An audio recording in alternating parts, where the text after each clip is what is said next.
Bang. Chat. How we doing?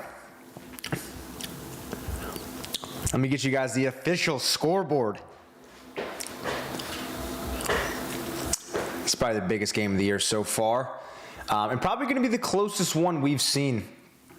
I'm going to be honest, because the games we've kind of seen haven't been that great. But I think this is going to be the biggest matchup we've seen. Maryland on top, Cricket Speed 202 producer, legend. Let's get this scoreboard going for you guys. Why not? Why not?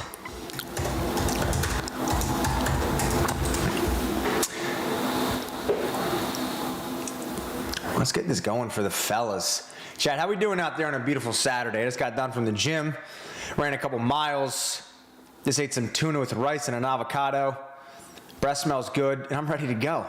Live stats, here we go. Bang, bang, bang. Chad, I'm fired up. It's a rainy day here in Maryland, but I'm inside talking to the boys. Maybe a couple females out there. Bang. Refresh. Okay. That should work. Oh my, look at that. Don't even need to place it. We're going to keep that going right there. We're going to get Dr. Dukes involved here. Let me get him going real quick.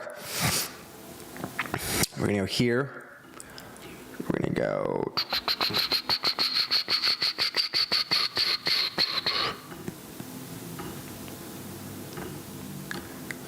We're going to do app. We're going to go here.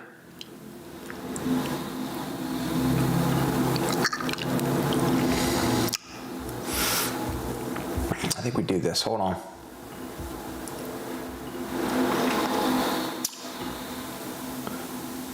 Okay, so that's good.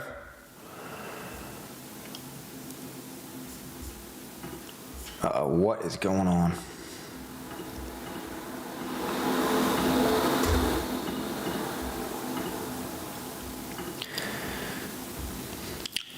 Hold on, chat. Hold the phone.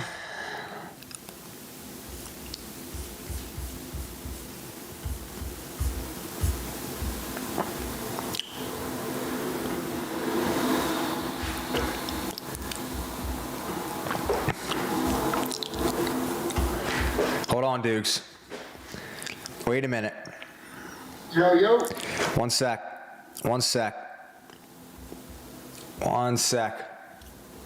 What a weird day for college lacrosse. Yeah, I can't wait to dive in. All right, let's see if this works. One sec. Okay.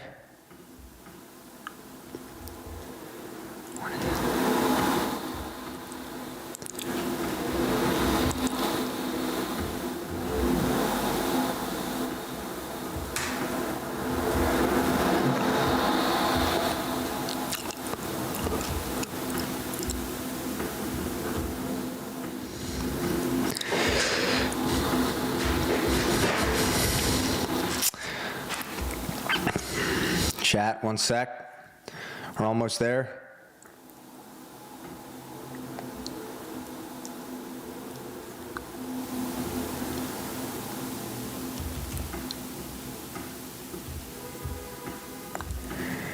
Hold on.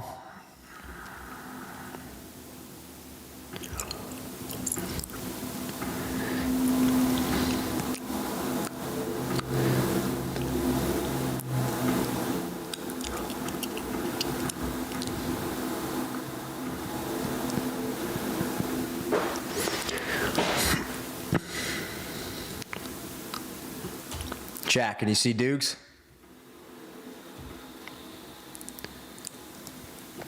Chat, let me know. All right, put your camera down, Dukes, a little bit. Yeah, there we go. All right. You're locked in, Dukes. How are we feeling? Am I live? You are. Are we live? We're as live. Hold on, let me put my headphones in. We're Wow. live. Just like that. You can't see yourself. Mickey. Hey. Can't see yourself, but we are doing it live. How we doing, Dukes? Dude, I'm good. I just bought about like $50 in the subscriptions today to watch all this college flags. It's kind of one of those things. It's to the point you just got to soak. It's a sunken cost for the business. Again, I said it. I don't know if it. Again, so many podcasts. I don't even know where I'm saying this shit, but yeah, keep going. Keep going. This is the cost of like watching lacrosse nowadays is like what MLL guys used to make. Yeah, like no, per literally. game. It's literally $50 to watch. I'm pretty sure like if you back in the day when you try to watch like an MLL game, I wouldn't be surprised if it were like $60. It's actually a little bit absurd, in my opinion. It's one of those things where we want to grow the sport, but we can't because it costs an arm and a leg. And if you're a little guy out there that doesn't make an income, you're definitely stealing Pops' credit card. Oh my God. I even thought about stealing Pops' credit card. Those days never end for all the young bucks out there. I just want to put that out there. Anytime you can get away with Pops' credit card, anytime you can get away with it, you are rolling. But how we doing? Your chat out there, how we doing? Are we doing good, chat? Can you guys hear us? You guys hear Dukes? Everything's good. I'm excited to get this going. We got Dukes on for the full first half. Then we got big Nick Osella. What are your thoughts about him? How do you think he'll be? I love. Have you really interacted with him? Besides being on the show, nothing really. The guy is a beauty. He's very, very funny, very talented, very knowledgeable. You should probably ask him what he thinks about sixes and like the college game because he announces for the San Diego Seals in the Bucks game. Obviously, played field in the PLL. So I bet you he has I wonder what his takes on the whole Sixers thing. Yeah, we'll definitely get into I'm actually watching right now. I'm actually watching WL right now. You got how many streams you got going? Can you show the fans? Oh, brother, yeah. You want to see the white trash setup I got going on right now? Let's see it. My mom's away. Look at this thing.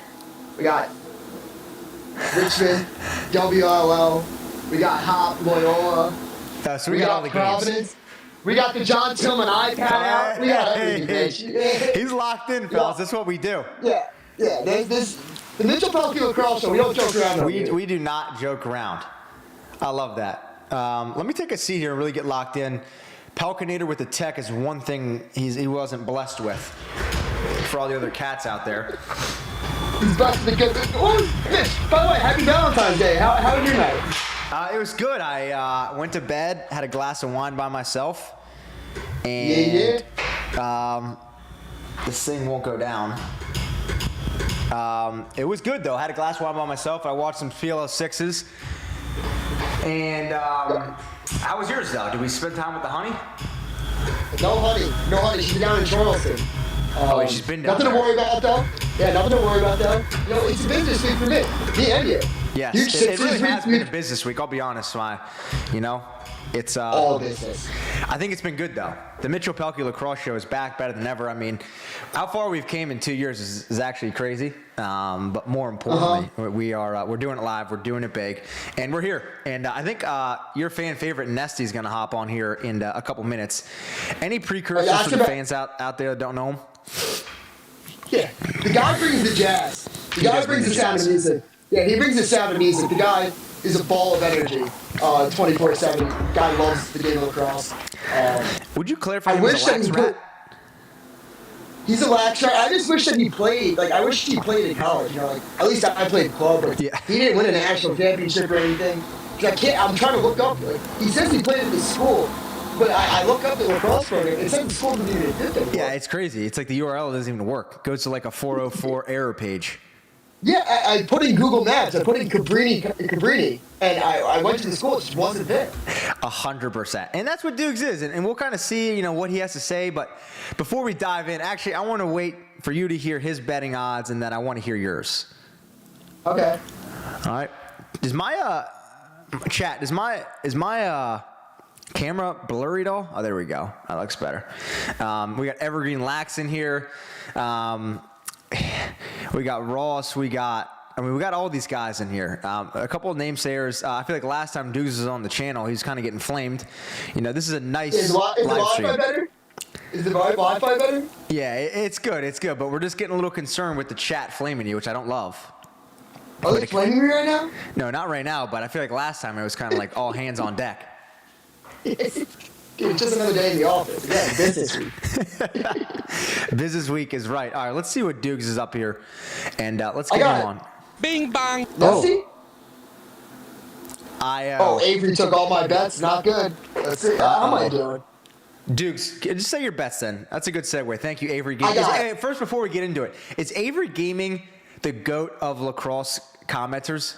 We were talking about this. Yeah, he's the GOAT. He's the GOAT. He's the GOAT. The guy's everywhere. He's everywhere. The guy's everywhere. We were chatting about you, Avery, when we first filmed the Mitchell Pehlke Lacrosse show earlier this week, and Duke was like, "You know him?" And I was like, "Yeah." And they're like, "He's been commenting on my stuff too." So Avery, you're a legend. We appreciate you. Legend. You're betting. I'm all over the place. I'm all over the place right now. So, St. Joe's plus 8.5. They're about to lose. It seems like minute and a half left. 11-9. Team number 8. Dude, I got Georgetown right now. They're up 2 on Penn. Yep. I got Providence plus 3.5. They're down 1 in the fourth quarter to Harvard. That's a great game. I'm watching that on the Tillman pad right now. I think that's what we just got to call it. We just got to call it the Tillman pad, right? If you guys also, for all the fans out there, we started its own Mitchell Pehlke Lacrosse Instagram. It's called lacrosse.show. Follow it. You're going to get more content, more behind the scenes from me, Dukes, and Hoagie. And that post just went up, so excited for that. You like those clips? Those are good clips. Yeah, Who made those? Me.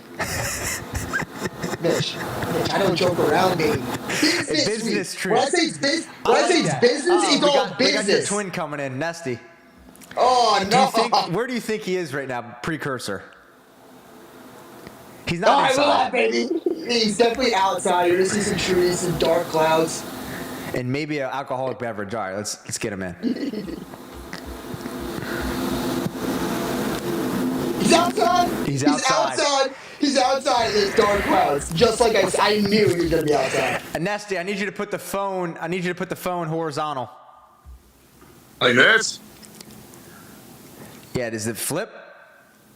Horizontal. I am horizontal. Oh, baby. This is horizontal. You got a laptop you can cue in on? With the laptop. Dude, I don't think this kid has ever been on a laptop ever in his life. Call back on the laptop. Maybe get inside a house so we got Wi-Fi. It's this guy first day on the job. It's not a business week for you. Yo, it's snowing. I thought you wanted live action. My bad. I thought you wanted this buttoned up. That's the business. Send me $100. It's a business week. Does he Venmo you $100 for coming on here as well, dude? No, I don't need it. This is all about I do, so I'll take Dukes' cut. I'll be back.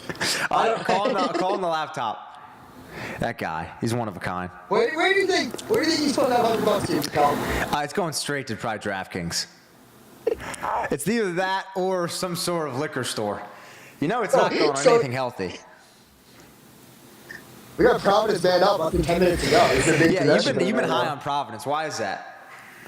They got just two attackmen. Richie Joseph, Ryan Bell. Ryan Bell's a Long Island guy. Richie Joseph's kind of a finisher. Ryan Bell's preseason offensive player of the year in the Yankees. They finished this year strong. They got fucking blown out, sorry for my language. They got blown out by Duke, like 22-7 last year. Then after that, kind of came on strong, competitive in games. Yep. And those were the two biggest reasons why. I think they might be the best duo, not only in the Big East, but I think possibly the country if they keep playing where they are. Were you surprised to get transfer after last year? No, I mean, Providence is a fun school. It's in the Northeast, so a lot of guys like stay like somewhat local. Yep. It's a good academic school. It's also rich in sports. I mean, they have a great basketball program. They made the championship in soccer. What is that? Patrick Curry came in with a bing bong saying, "Ask Dukes who should the MVP should have been." Bobby Benson, who should the MVP should have been. Is that one of the things you regret in hindsight because it's going to track you forever?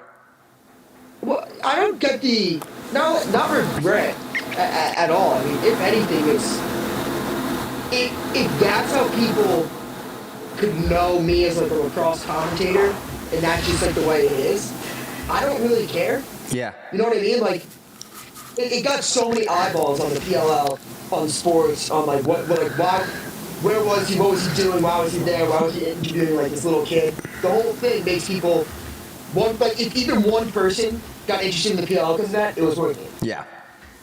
Look at you. You gotta sometimes put the ego. You gotta sometimes put the ego aside. You know what I mean? Yes. Like would I 100%. rather went viral for like the Colin Heacock Matt Rambo interview? Probably. But it's just gonna shake down like that. There he is. All right, he's back, folks. Hold on. Let me get him adjusted. Let me get the kid adjusted. Doogsy, how we doing? Or Nesty, how we doing? It's better? I'm doing good, Mitch. I'm doing good. How you doing? It's good to see you. Know that the fans really missed you. I'm glad, dude. Hopefully I can give them some winners. We had a great 11 and 12 o'clock slate. So that's what it's all about, you know. Mercyhurst no good. Mercyhurst is no good. No, not great. But the rest of I had a pretty solid day just going down the line. I mean, Richmond play of the give day. us your bets. And Nesty, give the fans an intro who you are, and then first let's dive into the bets, and then Dukes, I want you to get your take on his bets. I'm Matt Nessler. I hail from Chatham, New Jersey. I rushed for 1,975 yards in high school, 27 touchdowns. The teams I took today gambling were the Richmond Spiders, getting, I believe, 7 down there in Virginia land. I'm not sure how the game ended, but I believe Richmond won. It should be ending as we're doing this live Dukes, right can you give us an now. update? On Providence Harvard? No. Richmond UVA. They win. Yeah, Richmond won. Wow. So Richmond outright Hold getting on, all let's those. speak on that real quick. Did we expect that at all? Like, no way you were hitting Nestor, money you line touch there. on it. I'm Nestor, not- touch on it. I mean, you had a good take on the crew side. I'm not going to pretend like I thought they were going to win, but I definitely thought it was going to be close because those teams always kind of battle down there. Yep. My friend who used to play for Richmond, I know they always get up to play Virginia. So I just thought that was a lot of points, so I took it. And then I'd watch basically the whole second half, and they kind of were just, every time Virginia scored, Richmond answered. So maybe those Spiders are cooking up something special down there. So we got that Interesting. going on. And Mitch, I think before we touch on the next Nestor bet, a pick that I was too late on, but I wanted to take was Loyola plus 5.5 against Hopkins because My dad I just think actually there's a took lot of that. there's a lot of juice Talked to Big obviously in Ken the before Hopkins. There's a lot of juice in the Hopkins world right now, right? Yes. Just 3 top 20 wins, and I touched on both of the shows, especially on yours. Just because Hopkins has 3 top 20 wins, it's very impressive, don't get me wrong. But does that necessarily mean they're the best team in the country? No. No. If Notre Dame played the same 3 teams, would they have more? Would it look more impressive in those games? Potentially. It's a woulda, shoulda, coulda, woulda. Yeah. You know what I mean? Like, it's just the whole I think thing. it's But one of those things, too, where, I mean, again, we talked about it on the show, but Hopkins' schedule this year is probably the hardest. They came out of the gate firing, winning top 20 games. And obviously from a stat standpoint, ranking standpoint, they definitely should be in the top 5. But, like, when Stout goes back to Ridley, and that's the spread, I was like, I think Hopkins was going to win, but the spread, no bueno. See, going off that, and then you have Loyola who lost to Maryland last week in overtime. They're 0-2. They're juiced. They're juiced up. They're playing at their home field. Toomey's a great coach. Yep. They're tied right now, 8-8, with a minute 20 to go. Who do you Hopkins think is man up. serious contenders this year? We got a live question from Evan Russell. Who do you think is a serious contender this year? I want both of you guys to give your pick. I'm done spending enough seat. Dude, you want to kick it off? Yeah, serious contender. I mean, obviously Notre Dame. Yeah. I mean, it's not even like a question. I think a sleeper pick, I really think that North Carolina is going to be very good. Really? I mean, that Stony Brook Yeah. game, are we worried at all? No, not really. I mean, I think Stony Brook's one of those teams that you can kind of get down for, but they're sneaky, like a very good, well-coached, well-oiled machine. But if UNC would have lost that game, is that a UNC move? Well, it wasn't like an overtime loss, though. You know what I mean? Like it still was like complete control. If anything, it showed you how good they were defensively as well. Yes. Defensively, I mean, they're good. They're obviously no real depth on Stony Brook compared to a UNC, but to pick a team to win it all, you know, Duke, do you think it's Notre Dame and then, you know, sleeper squad's UNC? Well, yeah, I mean, like I'm not going to pick like the top 4 teams in my opinion, but I think North Carolina is a sleeper team for sure. Okay. Nasty, what do you got? I'm pretty high on Syracuse. I really do think. I think Duke's touched on it this week on the crease side.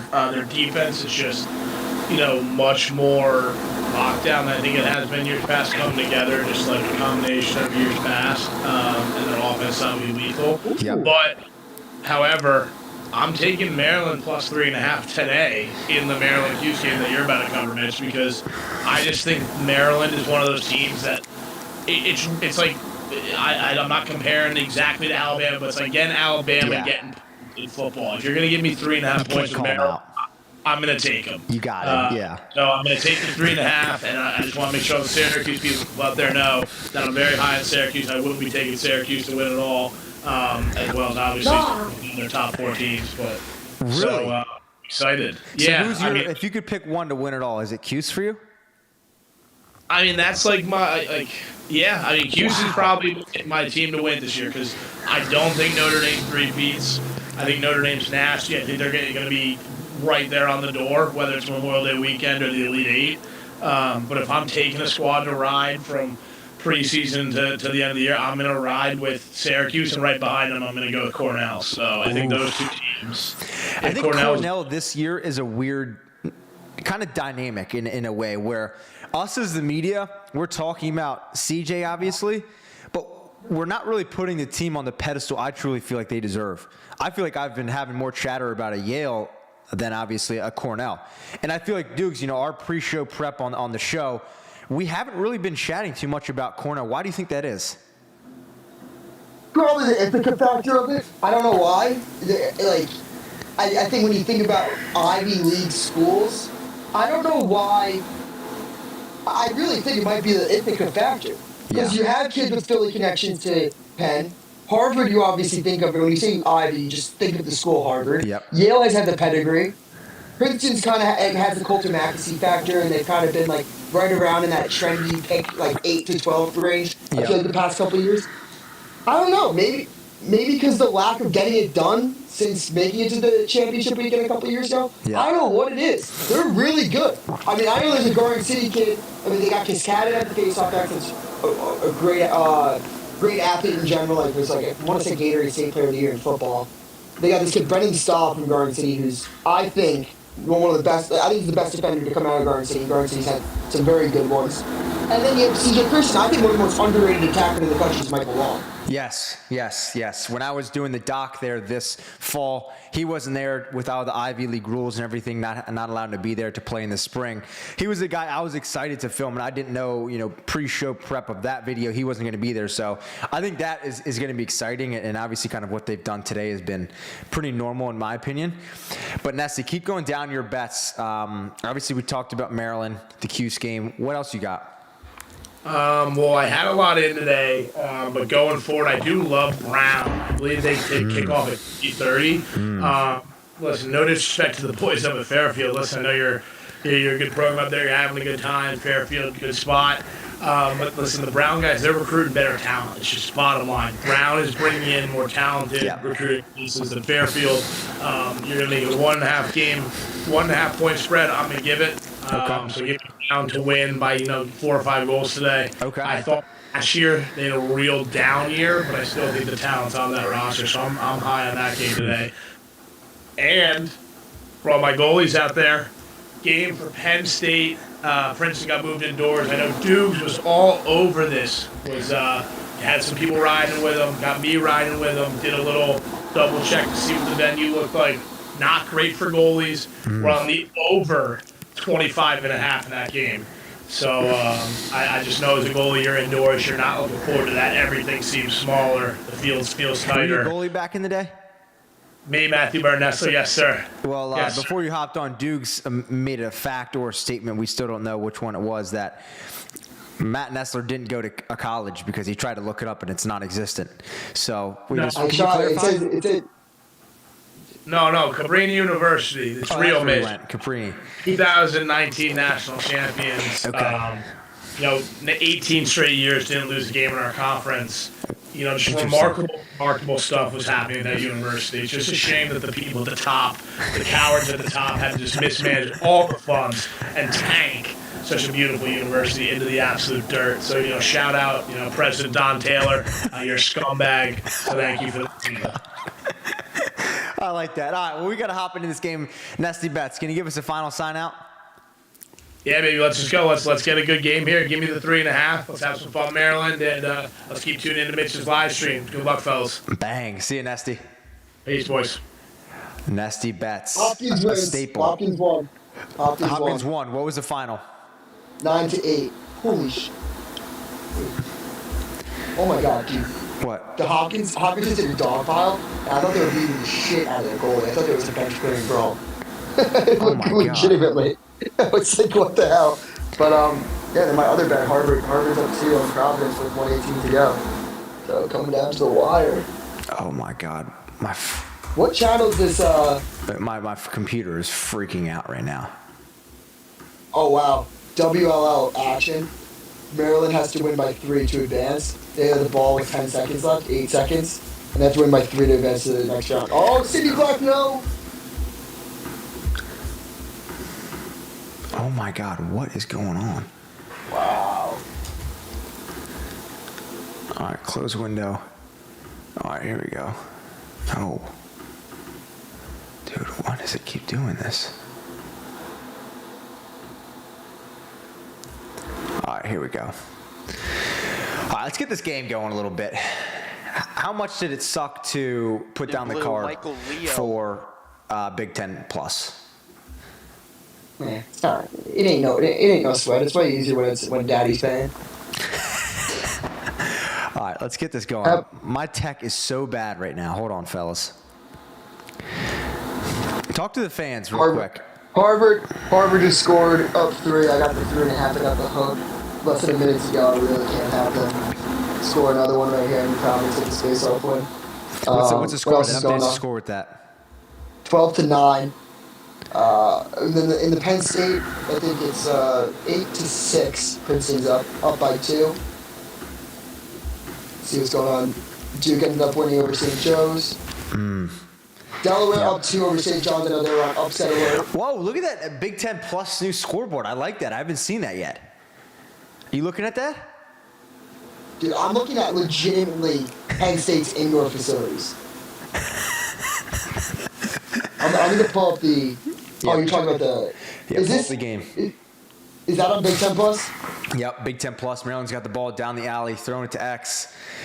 I love the aspect about Maryland. This is Big Ten ball in general, and I obviously know this playing at Ohio State is like, there's just like no swag with the guys. Like Penn State, Maryland, Ohio. I mean, the only person I would say in the Big Ten to have swag is Russell Melendez. Anyone else, it's like, it's the Big Ten way just to like lock in, put your socks at the right level, wear the shoes that they got, and go.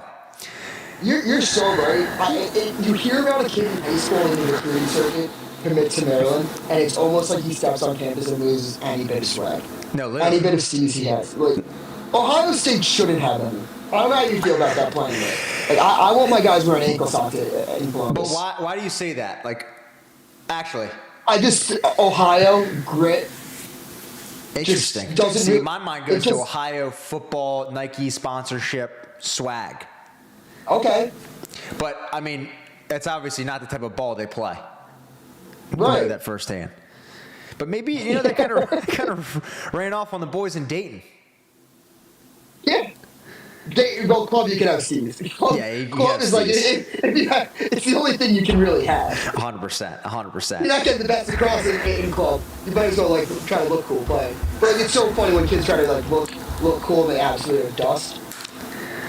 Yeah, it's not great. It's not great. You get the you got the game up? Yeah, I got the game up. What are your thoughts on the Q's jerseys? I like them, dude. Do you? I like that blue. Hoagie and I chatted about it when we did the Q's versus Towson game. It just feels like they're kind of half-assing it. Slapping a blank. Really? Yeah, I mean, it's just like, to what they used to have with the sleeveless to back in the 2012 days with the orange. I hate the sleeveless. Really? I hate the sleeveless.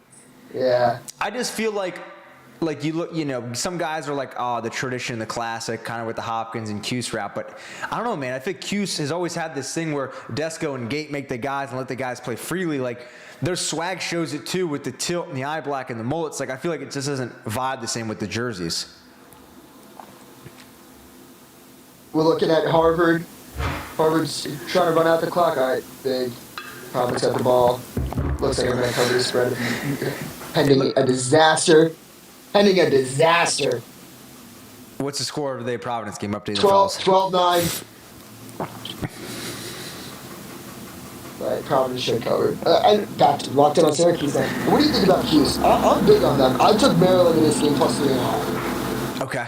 Interesting. I think that people sleep. You look. I mean, it did do that thing. We used to joke about it on the Pehlke show when we put out our graphics and everyone picked like the Atlas. It's like, oh Yeah. shit, I wish I knew that beforehand.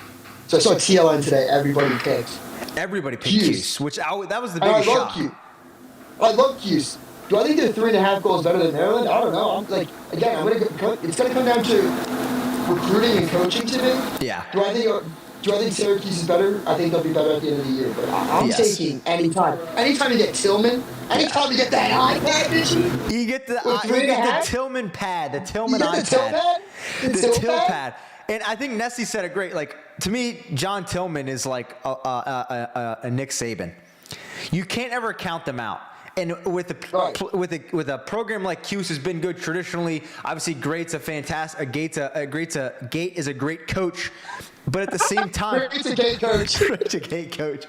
You can't ever count Maryland out. Remember last year, like doing Pehlke's show, like we didn't even think Maryland might have made the tournament.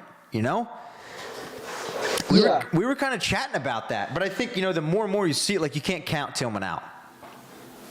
Never. I mean, we did last year. We made a Final Four. Exactly. Like, but when you are Final Four predictions, I don't know why everyone. I know you did. I think I'm just gonna say it now. Maryland's somehow going to be in the Final Four. 100%. I don't know how I can convince myself any other way. Even if they don't have the top end talent that they usually have year in year out, Tillman's such a good coach. He's going to find a way to piece together this team, put together a chess match. Yep. That takes this team to the next level. That they'll be able to go on a run. I think Maryland and potentially a little bit of UVA, but obviously now less with what we just saw in the Richmond game. Those are two teams like no matter what recruiting class, who's out, who's not, you can't count them out. And I think we've seen that time and time again. For you this year with Maryland, they still have Logan and Cage. They have Daniel Kelly down below. They still have some marquee guys there, but I just feel like it's not Maryland what it was last year, or maybe in the media terms of it's just not these headliner guys where Cuse this year, it's their time, this and that, which I think they're going to be a great team. But again, the legacy and the history of these guys, I feel like you just can't really say much. Right. No, I completely agree. And then we're looking over the other scoreboards right now, Mitch. We see. Yeah. I just want you to know. You see what happened to your boys at New Haven. Yeah, what happened? Number 9 Yale down by Nova. Final? 13-11. 13-11 final. Wow. Really? Mm-hmm. Who would have thought that? Did you watch the game at all? A little bit. I mean, Nova looks good. They got Sandoval from Princeton. They got some other cats. Yeah, I don't know, though. That's crazy. Okay, interesting. Damn, I was high on Yale. I think that's going to be an interesting one. I think going into it, doing the doc on Yale, looking at what they have, looking where those transfers are going next year, it's going to be a barn burner between Yale, Princeton, and Cornell, I feel like. It's really going to be who's kind of peaking in late April, May. And I think that's really what it's going to show. I mean, talking Ivy League with you, who do you think wins it? You still riding with Cornell? I want to go Cornell, but I think Harvard's a sneaky team that everyone's just kind of sleeping on. Because they're one of those King's teams. legit. I mean, they're one of those teams that, let's be real here, come in with maybe one or two guys in the top 10, top 20, 30 recruiting class, and then you just don't hear about them anymore. They stole some guys I know throughout the last couple of years. Joey Burns, obviously a great coach. Yes. Great recruiter. And I think Sam King's an it guy. I want to say, I think I'm thinking off the top of it. Maxey, CJ. I'd say he's a top 5 player in the Ivy League. Who's that? Sam King. Interesting. I know they lost Campese, obviously. Yeah. But yeah, you look at what he was able to do today. 1 goal, 6 assists. That's crazy. It's crazy. I think, So it's going to be interesting. And that's what I like about this Big Ten ACC matchup. And I know I've said this to you before, but the biggest thing I realized when I made these docs with Big Ten versus ACC is the play style and the programs are so different. Big Ten is way more, this is how we do things, you're going to follow our program. ACC is more, let's roll the ball out, let the boys play. And I feel like you see that. And especially, I don't think there's a right answer. Obviously, Big Ten and ACC schools have won national championships, but you can definitely see the difference between these two teams when they're playing, obviously, down here in College Park, Maryland. Yeah, even like you see with Duke, I think that's why I took St. Joe's today. I think Bresci might have touched on it a little bit, but you see that roll it out factor Yeah. in the ACC that like I don't even think Duke really like scouts in February. I don't know why. I think they're just like, this is what we're gonna do. We're gonna play our ball. We're not gonna change who we are to a Why do you certain think that matchup in is? February. Like, I think Bresci was saying when he was at UNC, they heard that Duke doesn't watch film in February. And I feel like every February I've they would heard lose that too. like Jacksonville or some other like non-historically good team. Yeah, I would hear the same things, and I don't know what it is. I think it's probably just trying to stick true to your identity as a program, as a team. I don't know why you don't watch film on a team. I don't know if like that whole thing is true. Maybe it's just like the film sessions aren't as deep. Yeah. But I think it's just you're not going to adjust.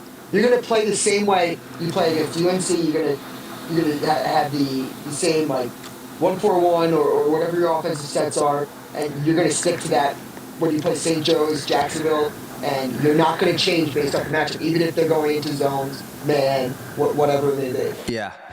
I know. I think it's true. I don't know why. Yeah, it's interesting because it's like it's just the way these teams do things, and I think I don't know. It's like I mean the amount of film I watched at Ohio State, the amount I know these Big Ten guys watch. You know, Mulsey at Maryland and a couple guys at Penn State and Hopkins. Like Big Ten watches film, and it's not something you loved as a player, but you know then you see the product on the field and you're like, this is what it takes. Any player should watch film. 100%. For you, wow, it's been a scoreless game here in the first. Logan Crazy. McNaney with a big save. Dukes, if you right now, or not right now, let's say 10 years Let's ago, play when right you were now. going through, let's go. No. If you were going through the recruiting process back in the day, obviously you've matured now. In hindsight, 2020, if you had every offer on the table, where would you have gone? Because I get this question a lot. If now of seeing all these schools I've done documentaries for, where would I have gone? And it still would have been the same type of school. It would have been either Ohio State, Penn State, or Michigan. I think that's what fits me the best. And potentially a little bit of Maryland in there. But I love the big school aspect with the football and the big, obviously, lacrosse aspect. But for you, Yeah. who do you think? Obviously, Garden City guy, a lot of connections to ACCs in particular, but what were you picked? It's a great question. I would probably choose Notre Dame. Yeah, I was thinking that. But I would you think have Notre picked Dame that back when you were getting recruited? What was that, 20? If it would have been 2014 for you? 100%. Really, the only two schools that I was really getting recruited by D1 was Providence and St. Joe's. Yeah. So those are the types of schools. So, I mean, wasn't the smartest cat.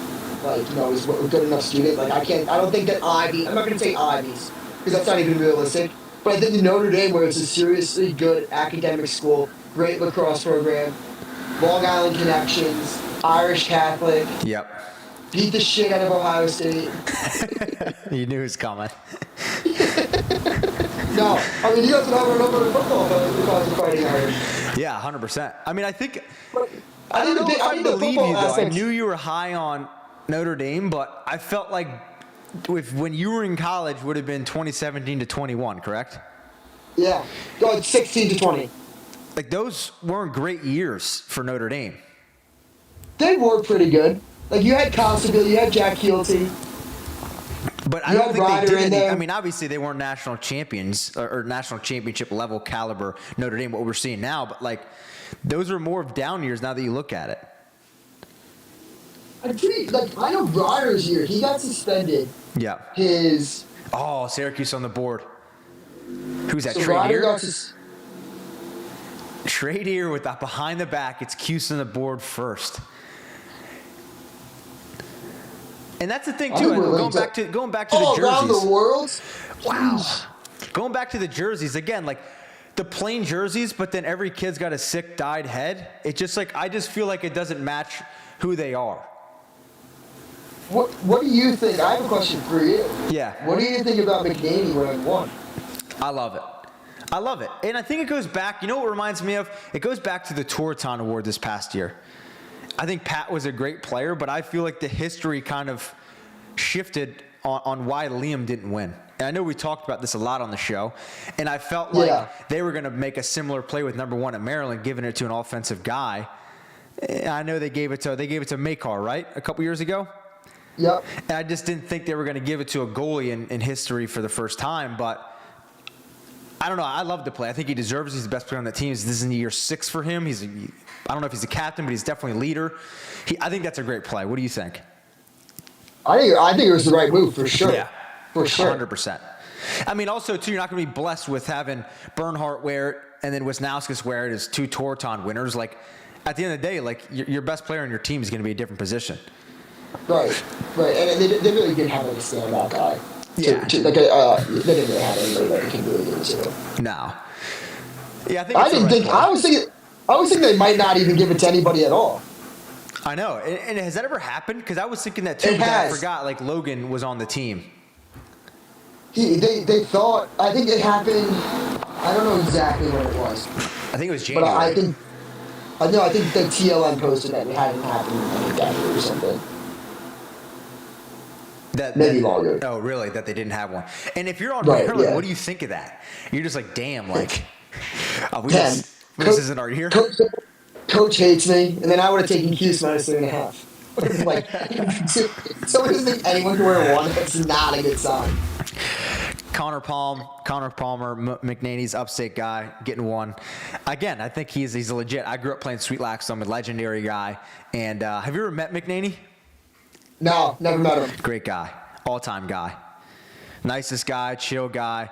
I was actually broadcasting my first game last year at Maryland, or my second game. It was Maryland versus Rutgers, and me and Dixon got on a call beforehand just chatting with him. And I obviously knew him beforehand, so I didn't really ask him any questions. Kind of already knew about him. But one of the nicest guys ever. Like, I think the Maryland guys have it great where they're not like cocky about anything. It's just like they play lax, they go to Bentley's, and they have fun. That's the way to do it. Maryland would be up there for me, too. Yeah. It's your history Maryland guy. You're a history guy. Love history. Yeah. I also think that, like, they got everything. I loved that campus when I went in 8th grade, 9th grade. Yeah, exactly when it was. But I absolutely fell in love with it. Tillman actually watched me in freshman year, or I want to say going into freshman year. I don't know why he didn't offer me on the spot. That was pretty weird of him. But he didn't have his iPad. He didn't have his iPad, so I knew he wasn't all business. Yeah. I didn't know that. Clearly, it was an off day for him. Yeah, like 100%. In multiple ways. An off day in multiple ways. God, I love that. Update the fans on some more scores. I'm going to pop this on the Instagram story, get some more viewers in here. Dude, I'll do the same. I'm watching Penn State Princeton. I got a little, like Nessie said, I got some info that the goalies weren't seeing shit in the indoor facilities. Yo, bang. What up? Bang.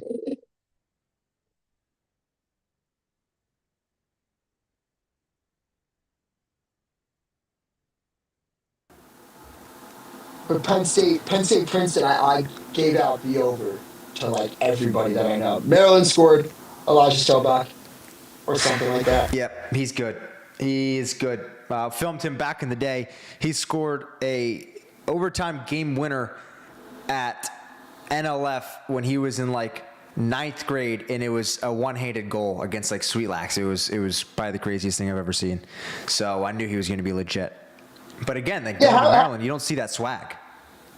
How in touch are you with it? Like, I know there's definitely a drop-off for me. It's happening right now in real time, where I knew everybody in college, and then I want to say maybe the guys that just graduated, it's like I'm starting to really not know a lot of people like before the season. I think just with me of filming, the top high school guys, right. It obviously helps me when we do these live streams, we talk about the show, and then obviously when guys get into the league. But I would still say too, like sometimes on the show, you throw out a guy's name, I'm like, damn, I don't know who that guy. Like Dylan Palinetti. Yeah, like you didn't know him. He was a Maryland. No, I didn't know that. I had to look him up, and then I was like, oh, I kind of saw the connection there. But sometimes you throw out these like Long Island guys that obviously your hometown, so you know them better. Right. But I'm like, I don't know him, but it definitely helps me that I'm essentially around these guys all summer. So I knew that kid because, one, he was really good. He's an Under Armour All-American, too. and I knew he was like committed to. I knew him from name because he was going to Maryland, was at Maryland, and I want to say redshirted, but and I saw him like on Inside Lacrosse like for Stony Brook, and then I became infatuated by the whole situation. But I don't really know why he transferred or not. No idea. I just I just knew he was an under All American, then playing at Stony Brook. Like you wake up, you're like, well, how that happened. Yeah, so it was just what are like, we doing? yeah. So always kind of kept the kid's name in the back of my head. What do you think about playing at Penn State? Who's the guy? What'd you say?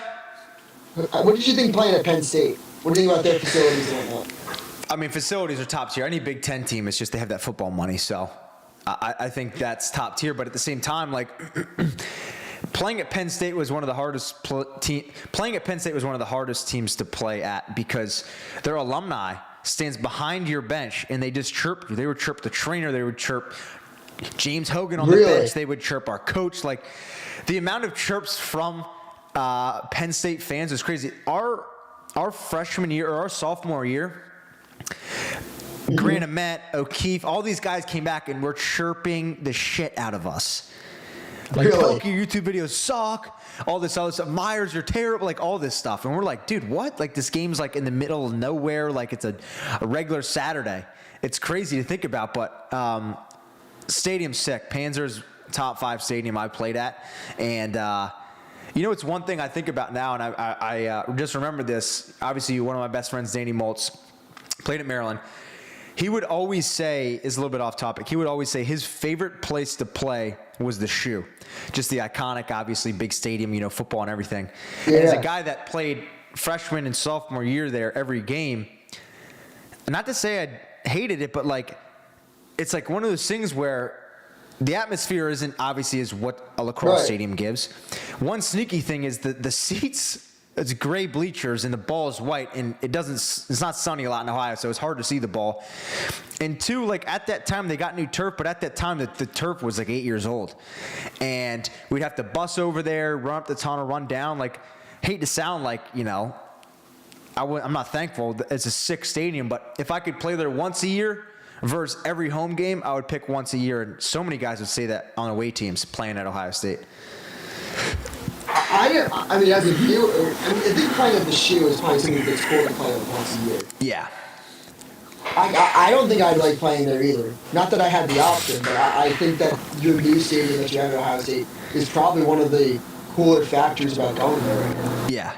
I mean, the fact that, if any school can say they have their own stadium, it's obviously, except Tillman will never say that, which is interesting. And why do you think that? Wow, Maryland scores 2-2. Do you think it's because just Maryland can fill up the stadium a little bit better? I would tell you that one of the best away experiences I've ever had was middle April, sunny day, sunny Sunday down in College Park, Maryland. They filled that whole one side. About 7,000 plus people were there. You had Baba O'Reilly in the speakers pregame. I was like, wow, this is unreal. And that's what they feel like. I think Tillman makes the right move there. Like, if they can get that many people, if they can fill essentially a full side, like, that's all they need. And especially on a nice day, like when the weather gets nice, you got an adult beverage. Like, that's what I'm looking forward to. I haven't experienced going to a game as a fan yet on a nice day drinking a Bud Light. And that's what I'm looking forward to.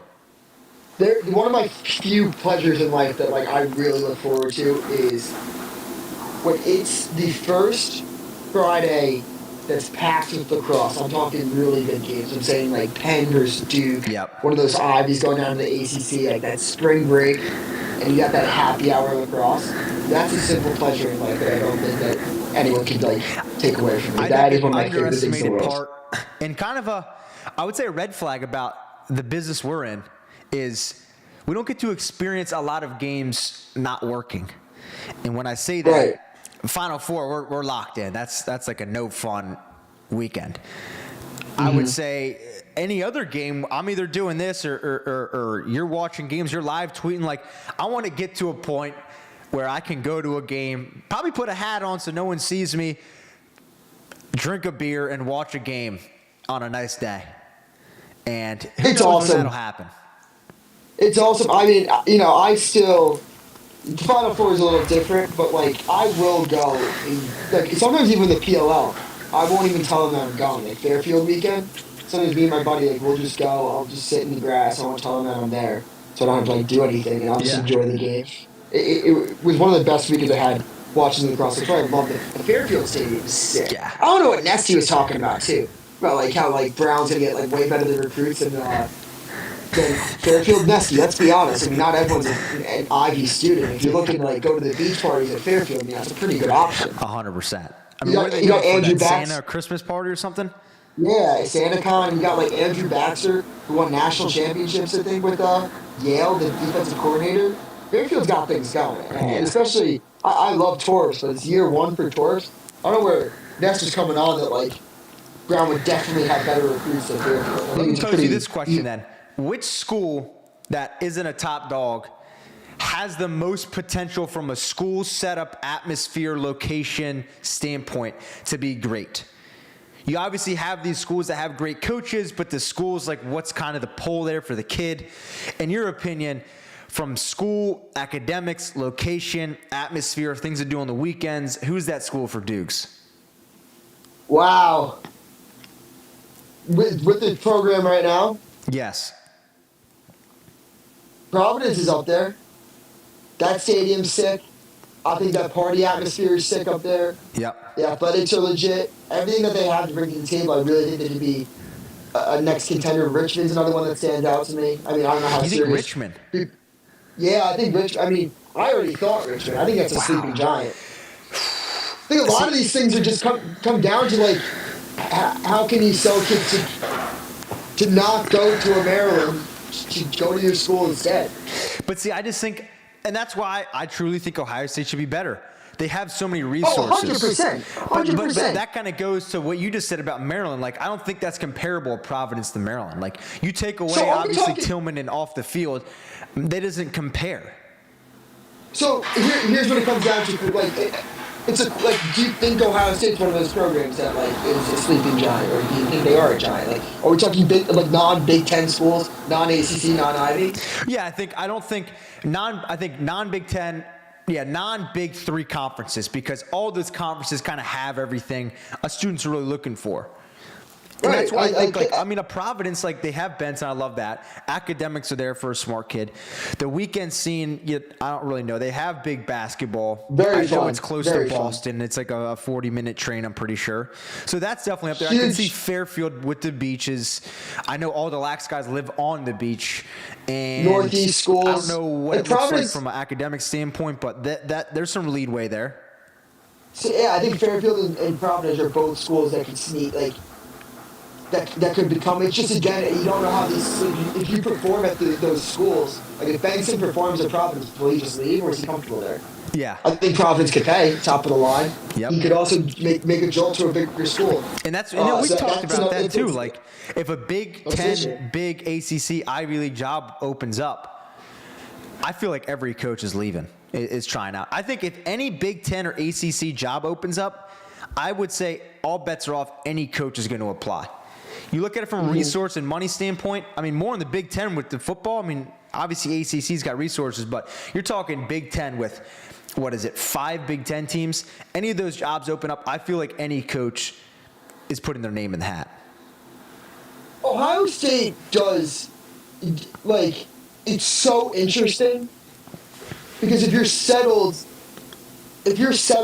a Northeast guy settled in the Northeast at a Northeast school, right? Yep. Like you're from the Northeast. You're saying you get that go-to player Northeast here. job. Like let's can you do it hypothetical? Yeah. If you're Bobby Benson, right, you just moved your family from Maryland up to Providence, Rhode Island. You're making a comfortable living like in the suburbs of Providence, like maybe East Coast guy. I don't know exactly where he's from, but you're comfortable up there. You don't really want to move your kids around. Ohio State opens up. Are you willing to move your family midway across the country to Columbus, Ohio for like a program that you think is a sleeping giant, or are you just going to stay in the comfort of your little bubble? Yeah. I mean, I think. Or are you waiting for, or is it a guy that's like, do you go after, I don't know, trying to do a hypothetical, I don't want to speak out of line, but just say it doesn't work out with Nick Myers and he chooses to leave Ohio State. Who would you see as options at Ohio State? I mean, I think the one that's been floating around a ton is Busick. Growing up, Columbus guy himself. Similar, the thing with Ohio State is, everyone in that building, from personality and coach's weight standpoint, like, they're there to win. It's never going to be a flashy ACC school. Like, they recruit the type of person to be the coach there. And you see that throughout the athletic department. Busick has definitely been a guy that just has the background that people have been saying. But again, like, with the amount of money and resources that they can throw at these different coaches, like, that's why I think, like, I could see a Lars putting in his hat. I could see. Really? I could see it because it's like, I don't think a Corrigan, just because he's been there for so long. Like, what tells you Lars isn't going to leave UVA, which he left his alma mater? You would think a guy left Brown, like, not to say he's a bad guy, but I don't think he's got any not trust, but alliances with the school. You don't think so? No, I like that. I do think this. I do think the Lars thing intrigues me. Because you went from Brown, then you went to a traditional powerhouse in Virginia. Mm-hmm. You've done it all. You've had dynasties. Yep. You've won national championships. You're next. What? Let me pose this for you, Pehlke. All right, you'll like this now. Bill Tierney, good coach. Yep. Won a lot of national championships at Princeton. I don't think so. I know where you're going with this. I don't think went so. Went out west. I can see what. I think. Lars could. You don't think the Lars makes? No, I'm not saying Bill Tierney. I'm saying Lars. Like, Lars kind of did the Bill Tierney. Bill Tierney fulfilled everything he needed to fulfill. Now Lars Tiffany could do that and go to a school like Ohio State. Not saying that it's going to be Ohio State, but I could see him going to a school that, like, is a sleeping giant, grow the game out west. Yeah, I thought you were going to say Tierney to Ohio State. I was going to say, no, I don't think so. Hell no. I think so. And again, I just think if you look at what that offer is, you look at, in my opinion, Ohio State, any Big Ten and ACC school has every resource to get any recruit in the country. I would say potentially Ivy too. I mean, I think with the scholarship aspect, it kind of hurts them a little bit. But, like, I don't know. I just think, like, if you're a top recruit, you should be looking at, but every Big Ten ACC school should be on your books, in my opinion. So you really wipe out the Ivies. I mean, that's kind of not even wipe them out because, like, I mean, I don't know. I mean, I think the culture is changing. Filming these young kids, every kid wants to go Ivy. I think we're going to start to see a real shift in Ivy League schools being fantastic, like these Marylands nowadays. Because I don't know. Talking to every kid now, every kid wants to go Ivy. Yeah, I'm going to be honest. Like, I said Notre Dame because that's my. If I did go Notre Dame and I had an offer from everywhere, it would probably be an Ivy. If I could get into an Ivy and I could get recruited to an Ivy, it would probably be a no-brainer. It'd be Notre Dame. It's just the opportunities you can get post-grad. And I mean, I always was infatuated with the Harvard connection. I loved the stadium. Yale, what they were able to build, and that culture always fascinated me. I mean, Brown, what they were able to do with Larkin Kemp and, like, Dylan Malloy back in their heyday. Yep. Always fascinated me. I never really was a Cornell guy. I loved Max Siebold. Yep. I was never really a Cornell guy. I am more growing up than I was younger. I think Columbia. I want to say that when we're talking about Cisco, like, I was one of those schools, that would be sick. They're right in New York City. I mean, they have a 6 knowing Lax guys on the weekend, I don't know if it would be a great fit. Wait, what? Knowing what Lax guys do on the weekend, I don't think it would be a great fit. Oh, that would be awful. I ultimately think the degeneracy that some lacrosse guys do on the weekend, I think they're going to Columbia, though. Yeah, exactly. There'll always be a bad apple that melts away. Like, these young guys, they want to go Ivy, this and that, but, and I continue to say this in my videos and everywhere I speak, these kids' goals are they want to be in the PLL. So that's the really cool thing. Yeah, which is exciting, but, like, for a kid where me and you still have the mindset of, like, we're going to go, the peak's going to be college lacrosse, we're going to get education and go get a real job. Nowadays, a kid coming up, they're going to want to go to the best college lacrosse school to prepare them for the pros. The aspect under is still, like, yeah, in education, I might get a job, but, like, number one is going to be trying to play in the league. You don't think that, you got senior state coach Andrew Shea, you got Jerry Burns, one of the best defensive coaches of all time, you got a PLL player in Connor Busick at Cornell. You got Sean Kerwin, who coached Matt Moore, Connor Schellenberger, everybody that's been prolific, Xander Dixon at Dartmouth. Who else am I forgetting? I mean, you got Byrne at Harvard. I mean, you got. I mean, I'm not saying like the coaching's not there. I just feel like you're going to start to think less with these kids of, hey, I want to go to a school just for an education. It's going to be like, I want to play in the PLL, and I also want to get a great education. Where it was beforehand, like, I'm going to the school because it's going to set me up for life. Which, again, I think any lacrosse school is. That's where the sport is right now with the 77 Division I teams. You can't kind of go wrong. But at the same time, I just feel like we're going to see a switch. And it's not going to be in recent years. It's going to take 10 to 15 years, obviously, wherever the state of the league is. But it's just interesting when you think about it. No, it definitely is. So that was nice explaining that. It'll be interesting. But this Cuse game, I mean, what was the total points in this game? I don't know. Now I can't backtrack and check. I would guess it was probably around like, I don't know, maybe 22. Damn, well, that ain't hitting. No, this is good defense. I mean, Oderna, he coached Manhattan a couple of years ago. They were known for low scoring games. He actually recruited Hoagie. Fun really? fact, yeah, he recruited Hoagie. Hoagie committed, and he left like 2 days later. That's awesome. That's rock and roll. Yeah. That is awesome. Jay Bad says it was 23.5. That is way off. No, I mean, dude, I took this. Come on. That's not hitting, dude. No, I mean, this Princeton Penn State game I'm also paying attention to right now. Yeah.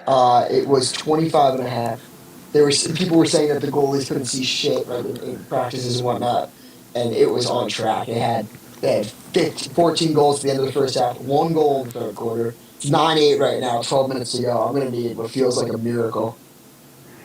Wow, Urksa scores. They go up 4-3. Maryland. 7 minutes left. Urksa's still there. Yeah. I mean, dude, he's young. I want to say he's a sophomore, junior.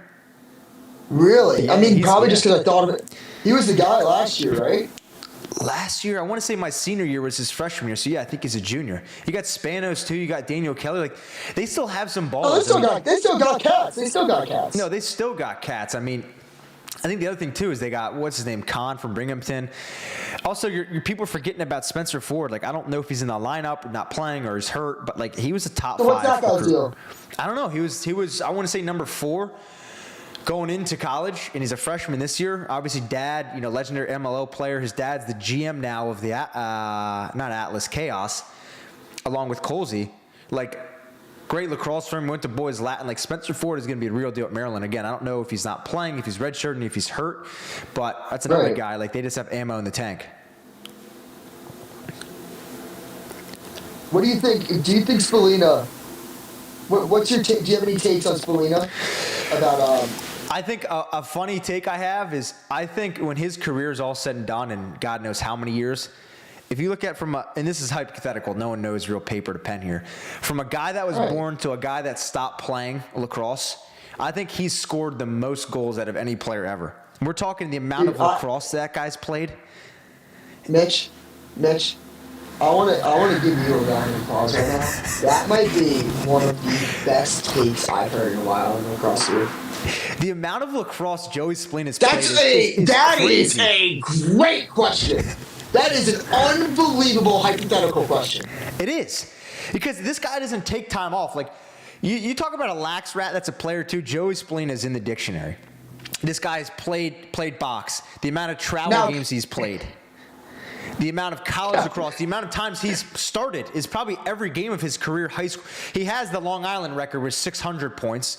He's played box indoor. The guy played travel lacrosse every year on Brennan O'Neill McAdory's team. He started at Cuse. He's going to go on to play potentially box and PLL. Like, this guy could go down with the most points ever out of any player to ever play the sport of lacrosse. You think there's a men's league guy out there that plays like 40 games a year? Yeah, that's still playing at 50 years old, 100%. And I hope this algorithm finds him. That's a great hypothetical. I think Mac O'Keefe you can mix in there. Yeah. I really do. Just knowing the amount of ball that he played growing up. Box, field. It's crazy. How much he scored. That's a great question. I'm gonna be thinking about that all day. It's interesting, but I don't know. Yeah, keep going. I have a question for you. I'm very interested by how many schools you see. What was the most underwhelming school you've seen? Like one that you had high Underwhelming, what do you mean? expectations. Like one that you went in with all these expectations, like this should be sick, and it was like, eh. And I know if you can't answer because it's disrespectful, I understand, but Honestly, I'm gonna ask you none. again off air. Yeah, I don't think really any. I think the biggest thing was just like how similar the blue chips are. Like going to do a Hopkins or a UVA or like a Notre Dame, like it's cool to see because they're at the top of the food chain, but there's nothing really different. Like obviously from a school standpoint, there's some differences, but like my favorite ones to do are like Jacksonville, Utah, Army. These ones that like are so interesting, you kind of don't really know about. And I don't know. I just think like the Jacksonville one always stands out in my mind because it's like it's what I call a unicorn. The only D1 school in Florida. They go to the beaches. Right. They don't necessarily live by the school. They kind of live on the beach. Galloway, legendary player, coach there, and that one interests me a ton. The Ivy ones have been cool to me because they're so different. They can't really give scholarships. Each school is like, when I was at Princeton, they don't have frats. They have these things called like, I don't even know. Societies? Like, societies where it's like, that's their own frat. And then right.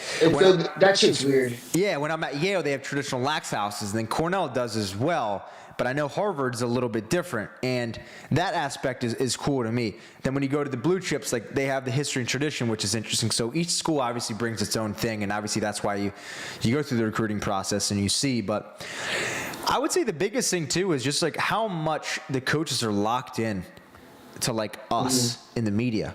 Like they're watching the docs, they're watching the shows. Like, I mean, really? I mean, you even saw the players. Like we had Entenmann on the Pehlke show. Like he's going up to us, like trashing us for not picking them to win. Like they're locked in too, dude. And it's funny on the Maryland game right now. They got 2017 national champs defeating Ohio State. It's just terrible. Who'd they beat? It's just terrible. God, it's so bad. They got these pictures running out holding the trophy. I mean, it's so bad. You think Ohio State was a national championship in the next 10 years? Oof, man, I do. I really do. I don't think you can count them out. I don't think you can count any Big Ten, ACC, or Ivy school out. I really don't. I'm not saying that because it's alma mater, and I mean I think Rutgers is worse than us this year, and I'm not counting them out either. It just depends. Like, sometimes I think of it in pro sports where you kind of got to play your cards right to stack your chips for one solid year. And I know you kind of saw that with Rutgers, with Kurse and those guys that year. But, some of these schools play their cards right. Like in Ohio State, like that year they went, Tarafenko was a freshman. LeClaire was committed to Delaware, flipped to Ohio State. The couple Canadian guys, Jeff Henrick, and all these guys you didn't even know of. That again just went under the radar and they made it to the championship. So like stuff like that can happen. You know what it was? You know what it might have been? Also, I'm just thinking about this out loud right now. Is in 2017, Ohio State had a Garden City guy starting for them. So I think the recipe for success is Matt Borges. So what I think Ohio State has to do is just start Garden City guys, and you guys will be well on your way to a national championship. Yeah, 100%. Lax Kid 57 says Hopkins versus Loyola. What was the final there? 9-8. Hopkins. 9-8 Hop. We got 10-10 Penn State Princeton. Wow. Avery Gaming says you think Myers joins his brother at Lafayette if things don't go obviously as planned. You should be loyal to the guy that recruited you. I mean, I can speak for that. I mean, yeah. Maybe he'll be a co-host of the Pehlke Time. No, I mean, I don't want to say I'm not loyal to my coach. Like, I love the guy. Is that what you're saying? No, I'm saying you should be loyal to your guy. So, like, I was like, I'll answer that for you. Yeah. No, I mean, I think obviously at the end of the day, like, if things don't work out at Ohio State for Myers, which I hope they do for years and years to come, he's had great relationships. He has a resume of whatever to go coach wherever. So, I mean, that guy is going to be in coaching for the rest of his life, the Myers I know. So, I don't know. His brother's obviously at Lafayette, and he was at Penn, so we'll see what happens. Gabe Produce says Maryland getting the chip this year. I don't know, man. I don't know. I mean, again, it's like one of those things where, like, you see this Maryland, you saw last week Maryland, but you still can't count them out. Yeah, I don't think I'll never count out Maryland, to be honest. I think I might have like a list of teams that I'm just going to cross off down the season that like I really don't think will win a national championship. What's a team that you cross off right now? I'm going to cross off Hampton.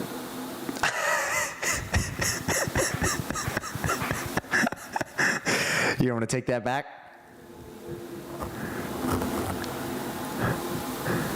Can you hear me? Yeah. Yeah, I said I'm going to cross off teams throughout the entire year that can't win it. I'm going to cross off Hampton first. Fun fact, Mitch Why? Pehlke might be doing a video down there. Because they have potential to win their first Division I lacrosse game. Really? Stay tuned. That's all I got to say. Please subscribe to the Mitch Pehlke YouTube. Let's give a legitimate answer. Give me a legitimate answer. Like, obviously, I'll love the Towson. You can't cross them out because their way to get into the tournament is way easier than a Big Ten ACC school. So, like, you can't really cross a team like that out. Give me, like, a legitimate pick. I'll give you mine first. I don't think Duke makes it, the tournament. Okay, I have one. I don't think Ohio State makes it. I don't think so. I'll be honest. I don't think so as well.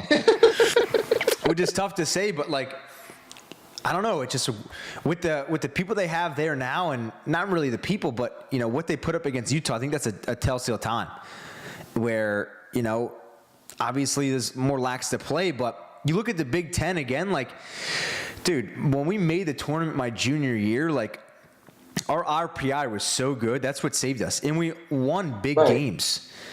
Like, we huge. beat teams. Very good. You guys deserve to be in. I mean, I take that, like, I joke with you guys all the time. Yeah. And I know we had Gentleman on the show, in. but, like, he would even said we deserve to be in them over them because we beat them. Right. Like, I think Notre Dame was better than you guys. I know you guys beat them, so it's full BS to say. I mean, just the team at the end of the year was better than the team at the beginning of the year. Yeah. And that's no disrespect to you guys. But you play the games to play the games. You guys definitely deserve to be in. I think that's the tough part is just like you have to win the big games because it just showed how much the RPI matters that year specifically. I mean, dude, Notre Dame was probably number one in the country going into the playoffs that year. But the teams they lost to didn't help them, and that's why they didn't make it. Oh, my God. Oh, who scored that? Is it Spalina? Spalina. Oh, my God. Oh, my God. You know, him coming out of high school, what did you think of him? Did you think he was going to be legit? So I watched him play Garden City on national television his senior year. What a shot. I wanted to get locked down, but kind of locked down. And it was against this kid Staub who plays for Cornell. And it was just Spalina trying to outman a grown man. And, you know, they're both 18 at the time. And I was like, so like this kid likes to use his body. And I was like, I don't know if he's going to be able to do this as like a freshman. Don't get me wrong, he's adjusted. He's a great player as a freshman. He never was like on the overhyped train. Yeah. But I think that when you get into a strength and conditioning program in Division I and you're multiple years into it, he's really going to be able to just blossom as his game matures and his body matures. Yeah, echo that 100%. I think one of my biggest things was like his play style is try to body dudes. And obviously you saw that work in the travel and the high school game, but that was my biggest thing. We're trying to nudge that shoulder when he gets to GLE and play that body game where going up against Division I, you know, when he's 19, 20, going up against guys that are 23, 24, like I didn't think it would work, but you know, he's maneuvered his body well. And you kind of you don't relate it, but you kind of think about from a Lau standpoint, not the biggest guy, but the way he uses body from, I want to say a gravity standpoint, not to get all scientific on you, but like he maneuvered it well. And going up against, like, I mean, at that time, what was it, Tucker Durkin? Like, he used his body well, and I think Spalina's doing a fantastic job. Yep. So, it's been interesting to see. This over is so dead. Yeah, it's so dead. So many people are going to be so mad at me. For the Maryland one, and I'm watching the Penn State-Princeton one, dead. Yeah. Avery Gaming says, I think his sister will have a better career at Clemson.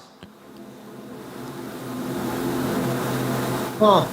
You saw the Clemson facilities, right? Avery, dude, we got to get Avery Gaming on the show, like on the podcast. Let's get him on. Seriously, like I love. And again, like truthfully, I don't know if it's a female or male. I don't know how old this person is. This guy watches ball. He's a ball knower. The comments I'm reading, I don't think you can see it, but the comments he's reading, like he's locked in. He's talking about lines. He's talking about overs and unders. He's talking about lax content. And then with this one right here, like he thinks Splena's sister, Alexa, will have a better game or better career at Clemson than Splena will, than Joey will at Syracuse. What do you think of that? I don't know. I don't know enough about her. I'm not trying to be like that. I love women. Would you say that you're a respecter of women?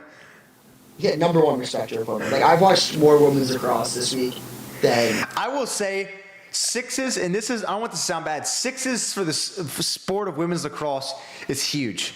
I'm locked in. I told this to a lot of females in my life, and one in particular. This is helping the female side of lacrosse. I would never sit down and watch a college female game. I'll say that firsthand.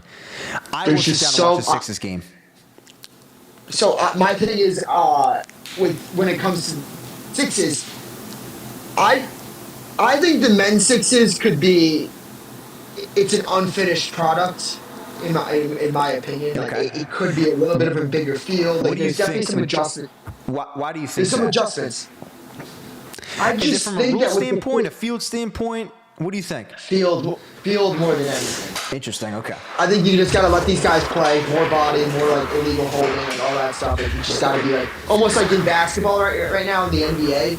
We see so much high scoring games because the guys are so talented and they took away the hand check. Like there's gotta be something like do you let like players use their hands on defense, like to be able to push guys out. Like I'd like to see that be a rule. So you want it to kind of get a little bit more mixed with NLL? A little bit. Because I hate how high scoring it is sometimes. I think that with a bigger field, we might be able to see more defense guys tire themselves out on like runs a little bit more. Maybe your strategy changes, like you sit a guy back. I don't know. There's just so much to consider strategy-wise. But going off that, women's is the perfect sixes format, and I don't know if that's just because there's so much empty space. I think in the women's game from like end line to end line when they're running it up. We saw a goalie goal last night. Yep. So much contact. I don't know. Everything about the women's game. I like the WL right now better than the PL sixes. Like I like the WL better. Wow.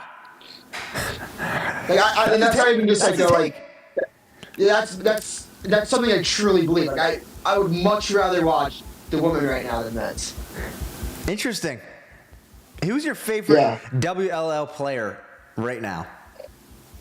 I love Izzy's game. Yep. Horace high on the Skane train. Yeah, I think she might be better as like a regular women's field player than an actual sixes player. Yeah. One of the best women's sixes players I think might be Horace Chuck on the charging. Yeah. She has an absolute snipe. Erin Bates is really fun to watch. How about Sydney Black? Cindy Black is about to say her. She's one of the most exciting players I've ever watched, men's or women. And I think it's cool because it's like. Pehlke, you can't cover that split dodge. I was gonna say, like, there is absolutely no way. She's one of the shiftiest girls I've ever seen. I think that's the other thing cool is like, not to throw any shade to Charlotte and Izzy, but like you're starting to see some other people kind of come up in the ranks because their play style fits more with sixes. Right, completely agree. Well, I think, and also we saw like that Taylor Moreno goalie goal, and I think people were like, she has a helmet on, she has a bigger pocket, like it's so unfair. No, she can't just run over the defender. Like there are the same rules that it is. Is it the same rules though? Like you have to defense. See, this is where it comes in, and I'm gonna mansplain to people. I think like you can stay in front of a girl, she has to like run around you. Like, she ran around all the defenders. Like if you stayed in front and like took a charge, like that's illegal. Yeah. Like, you can't just run through a girl. So. The only thing is, like, you're just saying that. I thought it was just free will that anyone could just lay out a girl if she was a goalie. Dude, there have been bodies flying on the field. There has been. It's been crazy, though. Your takeaways from this Maryland-Cuse game as a halftime is Syracuse is up 5-4, which nobody was expecting this score, I would say. But at the same time, like, Syracuse kind of looks good. probably right what I thought going into this game. My opinion hasn't changed about either team. I thought Really? Tillman would have this team ready to go, well prepared. It would be a close game, and I think Syracuse is really good. And I think they're good defensively, and I think we saw all those things true in the first half. Interesting. I thought You're it'd be getting more on for the high head. scoring. I thought it'd be more high scoring. Spalina has 2 again- going into the half.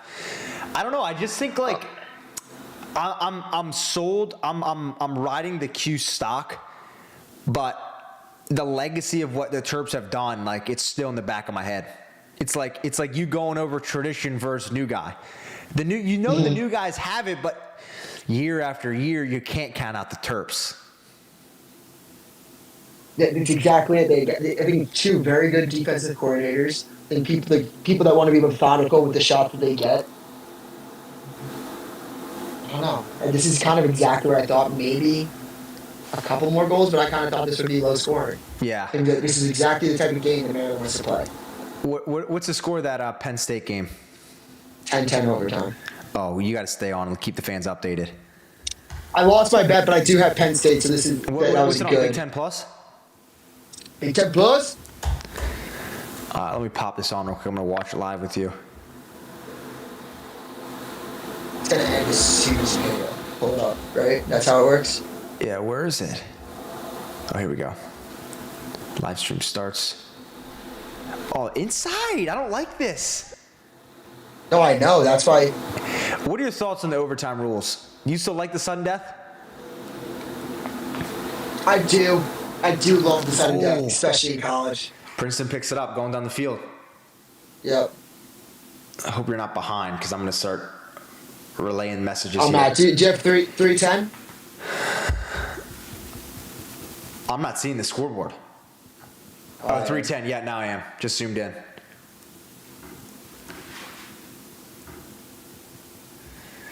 Penn State is in overtime. We're watching that game real quick. Penn State or Princeton just called a timeout. So Also, I went to Princeton. WL Yeah, keep going. WL action is on right now. Izzy's game and the New York Charging against the Boston Guard. Boston's up 7-4. I have not seen Charlotte play yet. I've been busy. doing Really? work. Ever? No. Just this week. The games have been later. I've been doing other, YouTube stuff or cast stuff. How's she looking? Business. She's looking good. All the girls are looking really good. Really, I'm not just saying that. I mean, the fact that there's not like one person to me that stood up above the rest, like speaks volumes about the amount of talent in this league. Like Ali Mastrioni, I guess, is somebody that played for UNC. Yep. Who is one of the better players that has really struck out to me. Like, oh wait, is she actually the best woman in the world? Like, she's really good. Yeah, she looks good. Who's leading the Golden Stick right now for WLL? Not sure. No. Not sure. No, I'm not sure. I'm sure we'll get like an update today on the WL socials going into semis tomorrow, which I'll see you, right? I'll see you tomorrow. Yep. Dukes and I will be live at the Champ Series tomorrow in DC. If you guys are around, come say what's up. We're going to film episode 3 of the Mitchell Pehlke Lacrosse Show, and we're excited. It'll be a packed day tomorrow. When are you getting in? I don't know yet. I'm gonna have to take off pretty early, so I'm driving down. I think you're I'm gonna get in driving? the car. Yeah, I'm gonna drive because I'm on Long Island right now. I can't stay with the girlfriends. Not gonna train, so I think I might get in the car at 5:45, 5:30. Okay, I like that. Yeah, I want to like make that. it to the girls' games. I want to make it to the girls' games. I like that. We got They Nick deserve the Usella just respect. submitted. Let me get him involved. We can chop it up, watch the end of this game, and then you can bounce. Yes, sir. Wow. Wait a minute, Big Nick. I've lost weight. I'm not big anymore. Hey, hold on. Wait a minute, folks. Hold on. Let me get this adjusted now. I don't know if you've been watching the stream, Dr. Game. Nick. But Game. I have like the dual window up, so I have the screen on the left, and then how we unfortunately do it. Dukes on the right. Yep. wow, Don't Princeton worry, just Nick. won I'm in not- overtime. Yeah, Princeton just Princeton won won. in overtime. Princeton won. No shit. Yeah. Damn. Yeah. What rules on swearing here? Just so I We can just get try in to the- keep it to a Let limit. it fly. Let I it think we got a fly. couple young cats in the chat. Yeah. We got Dr. Yeah, Nick don't on the wanna- scene. Big Nick, introduce yourself for the fans out there. I'm not Big Nick, and I don't know why that nickname's sticking.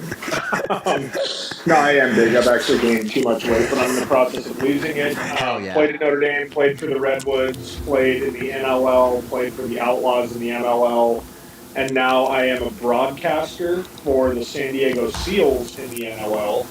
And I am an ACC homer. So even though I hate Syracuse, I'm pulling for them because after Virginia lost to Richmond, we need a little bit of a bounce back here. How are you guys doing? We're good. We've been chatting a lot. We've been teeing each other up with different questions. And this game, this Cuse Maryland game, was this one of those, before the game started, you think was going to turn out this way? I mean, I think the total points was 23.5. We're nowhere near that.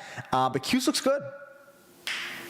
Well, it's one of those, like, I don't know. I don't put too much weight to a high-ranking team's, boat racing lesser opponents. So, like, the people that are saying, wow, Notre Dame looks really good because they smacked Marquette. I'm like, no, like, you got to wait until the offenses that can do high-flying action against lesser opponents, no offense and disrespect to the previous Syracuse opponents. So, like, every highlight reel goal, I'm like, well, that's great, but that's not a sustainable way to play offense. So let's see what they can actually do. The thing that's impressed me most is both offenses' actually ability to kind of take advantage of bad off-ball defense. I think that's kind of the theme of the weekend here so far. Yeah. Virginia's off-ball defense was absolutely atrocious. Terrible. And there have been a couple times that each offense have just had, quick sticks on the backside. I'm like, guys, what are we doing? That's like the priority number one that you can take away, especially when you have quality athletes on defense and a wet field. Like, the offensive players aren't going to be able to just create separation and score. So it's been a good test for who's actually playing at a high level defensively and who is just banking on being athletic. And we're learning a lot right now. Yeah, 100%, 100%. Dukes, any last words for Nick, myself, or the fans out there before you hop off? Yeah, Nick, remind Mitch about how much better of a program Notre Dame is than Ohio State. That's really all I gotta say. Lean on that. But enjoy your time with Mitch. Take care. Mitch, well, how much time do you have for me to answer that question, dudes? I mean, you're going to tee me up for an hour. One sentence. I'm going to tee you up, and then I'm going to get out of here. But just remind him that Notre Dame should have been in the tournament over Ohio State. No, that's one thing I'll take. And Donna sucks. All right, see ya. All right, see you, big dog. What a legend, Dr. Dukes. Let's stay on that real quick. For you, obviously being a guy that I feel like is underrated in the lacrosse social media scene, who is your favorite guy to kind of see? Because in my opinion, Mitch Pehlke wants to see more of Nick on Instagram, TikTok, potentially YouTube. And I feel like we only see it on linear television. I hit 31. It's tougher to try and crack into that when you're 31 and bald, and you're just like, oh, I could do something on Instagram or TikTok.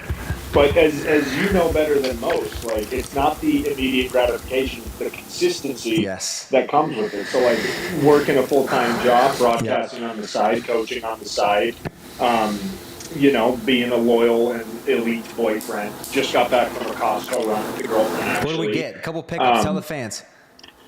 Boy, this one was efficient. Just the rotisserie chicken, the vegetables, the sheet pan that has like holes underneath it so that you can make crispy chips, slice of pizza and a hot dog. Because I have been good this week, so I decided to treat myself a little bit. Still $1.50, and the day that changes is the day the American Empire falls, in my opinion.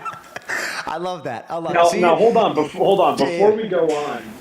There are a bunch of people, myself included, that like during the college days and right out of college, I was like, is there even a path to be a voice in lacrosse? I found it just through broadcasting, but I want to hear a little bit more, not only about your story, but advice that you would give to kids that are listening. Maybe they're collegiate athletes, maybe they're in high school and aspiring, maybe they just graduated. How did you solidify yourself out of all the others? Because to me, it's more about consistency than anything, and that's what I couldn't bring to the table, and that's why I never gave it a real shot. Yeah. I mean, I think that's you hit the nail on the head. I think the reason you played Division I, you played in the PLL, the reason I got to play Division I is because we put in the time and effort into playing every day and getting better at the craft. I saw an opening where, number one, I liked doing this stuff before I saw a paycheck, and the same reason why everyone gets involved with their different things is because they have the passion before, you know, the purpose. And in my head, like, I loved creating videos firsthand, and when I got into high school, so I started making videos in 2016. I was a freshman in high school. I committed the same year, and that was back in early recruiting. So I was making videos. Which is nuts, by the way. Committing as a crazy. freshman blows my mind. I was a 15-year-old cat and picked my college. I didn't even kiss a girl yet. I didn't even have my driver's license. Like, it's nuts to think about. Yeah. But no, it's crazy to think about. As a freshman in high school, I started making videos. And from freshman to senior year, I just kept making videos because I loved it. And then closer to my senior year, I started to match the two. And then when I got to Ohio State, that's really where it took a turn, kind of for the worse. When people don't really know this, but my freshman and sophomore year, I couldn't really make any videos because NIL wasn't a thing. So to be able to make content about your team at that time was a huge no-no. Talking to compliance every day, trying to figure out what this all looked like. Fast forward a little bit, junior year, September 1st of my junior year, NIL opens up, and I'm now allowed to create freely as I am about the school and the program and everything. And I just never forget that year, that day when NIL opened up, I was like, hey, like a big goal for me is to do this as a business, so when I graduate, it can kind of run on its 2 feet, and this can be my full-time job. And obviously, you know, thankful to the PLL and what the time you've put in to kind of make what the league what it is and solidify more as a real sport every day. And I think just to be a lacrosse creator is something interesting, and not too many people can say, but I think that avenue is opening up to more and more people. So, I mean, that's why I say guys like you that I know have the personality, but like, I feel like if you were in my stance, maybe 5-10 years younger, you would have definitely gone full go with it. And it's hard now where you have a girlfriend and you have a full-time job, like to be able to do it full-time. The consistency aspect is so hard. Yeah, well, and just like nuking every weekend as well, working Monday through Friday. So I co-founded Second Slide. Hey, I'm rich this month, hey, I'm poor next month. I just needed some stability, so I started working for a construction company here in Idaho. Yep. And so Monday through Fridays are completely slammed doing things passively for Second Slide, trying to crush my role with what they've given and trusted me with. Yep. And then, in the limited free time that I have, I'm like, it almost to maintain my relationship with the sport of lacrosse, which I know is a huge talking point for the Division I and professional level, like, man, I'm just burnt out. Like, it almost behooved me to just say, I'll do the podcast with Terry, I'll do appearances, I'll still broadcast, but I want to make sure that I'm enjoying it, because if I wake up and go, oh man, like, I committed to this, I got to do this. Yeah. I didn't want to commit to that and then hate the sport that has given me so much, because I have been in that spot. And what's funny, I'm actually very curious to hear your perspective on it, because I help, or at least attempt to help, a good chunk of kids. I live in Idaho right now, at least get on the radar of some Division I schools, help them through the recruiting process, how do you structure an email, things like that. And I don't love breaking hearts, but a lot of times when they're like, oh my goodness, how awesome was Division I lacrosse, I'm like, it sucked. Like 90% of it just was hard. Like, yeah, game days were great. Guess what? Game days are 5% of the time that you dedicate to the program. Did you ever hit that breaking point? How many days did you wake up in college and say, oh, okay, I guess I have to do this because I committed to it, or was the joy always there? The joy was always there. I mean, I feel like at the end of the day, like you play Division I lacrosse, obviously because you have the talent, but again, the passion was there. Like, it was the same person you were when you were 5 picking up the stick. Like, you still love getting out there, but the hardest part was for me is just like it's Groundhog Day almost every day, especially in the fall. Yep. I think fall ball is the most underestimated part about Division I, and people don't know that, but fall ball sucks. It's a month straight of decking, clacking, bruising up, trying to like become great, and there's no end goal. Like, obviously now for the guys in the spring, like, they're getting after it Monday through Friday to play an opponent on Saturday, and fall, there's none of that. And I think for me, what kind of kept me grounded was like, really the business side of making videos and having fun there. Like, I was never a guy like played video games or like, you know, school was big for me. I got the grades, but was never like going to be my thing. So for me, after lacrosse and when that was done and after school, like to be able to make videos with my boys and like grow this thing was kind of the thing I always looked forward to when times were dark. But man, when I tell people all the time when I make cameos or like I talk to these kids at these high school tournaments, I'm like, all right, just because to say you're playing Division I is one thing, but like you have to love it because for me, it's still the hardest 4 years I've been through in my entire life. And I feel like you can say the same thing, obviously adding the football element too, but like it is tremendously hard. And I look back and sometimes I'm like, I don't know how I do it. Like looking back at this Maryland-Syracuse game, like thinking about Syracuse could win or lose this game, have to drive or fly back to Syracuse, New York, and probably not even be able to have a chance to go out tonight. They have an off day tomorrow, and then they practice the whole entire week to play someone else on Saturday. Like it's 100% a grind. Well, that and like there are certain, to your point, just the Groundhog Day aspect of it.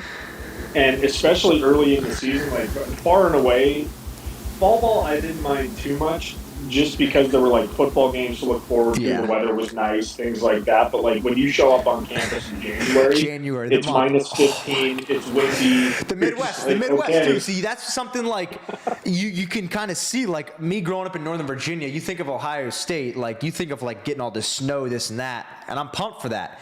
When I get there, we got less snow at Ohio than we did in Virginia, and the amount of times I did not see the sun was criminal. That should be studied. And people do not recognize that. Like we played this game called Shoot the Sun, where it's just like if you had a gun and you would point it at the sun and shoot it, where would you aim? And it's just like I don't know because no idea. The cloud is so thick, the permacloud that stays there from sometimes October to April. Yes. Like, it's bad. Oh, I need to walk 5 minutes across campus. Better take 10 minutes getting ready because there's 40-mile-an-hour winds. My junior or senior year, I can't remember, we didn't even have a snow day. We had a cold day because it was minus 46 with the wind chill. And they were just like, everybody go home. Like, we're not doing it. The thing I was most surprised about is like, there's no snow. It's just cold and gray. Just cold and gray. And if there is snow, it doesn't melt. Like if there's one big snowfall in January, it's there until people are wearing shorts outside. Did you guys force your first day of shorts where it's like, it's 35 degrees, which is the warmest it's been in 3 months. I'm wearing shorts today. I don't even care if I'm cold. Did you guys do that? No, we did it, and it would be one of those things where you're walking to class and you're like, dude, this was a terrible idea. And you're trying to like look good and you're walking, especially like Notre Dame, Ohio State, big campuses, and you're just soaking the walk and you look to your left, look to your right, no one's got shorts on. You're just like, I'll never make this mistake again. No, well, and what's interesting too is like Notre Dame's campus is big enough but small enough to where there's no transportation. Like if you're walking across campus, it's going to take 15 minutes and there's no way to make it quicker.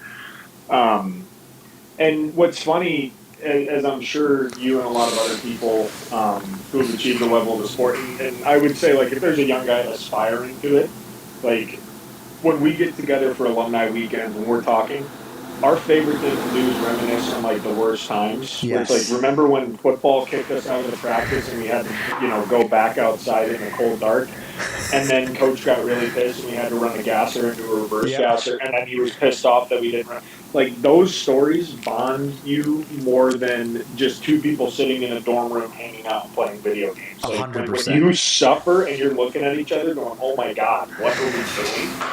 Like, that inevitably makes the best friendships. I firmly believe that. Too, the most. And I tell guys all the time, like, I mean, we did not have the success that obviously Notre Dame has had in the past couple of years when I was there. But, like, I would still argue the things that you talk about when you graduate are not the wins and losses. Yeah, those guys will talk about the Natty championship and everything. But, like, the stuff we talk about is, like, the locker room or, like, some of the stuff on the weekends. Or, again, like, when coach got pissed or some guy messed up and had to do this. Like, that's the type of stuff you remember.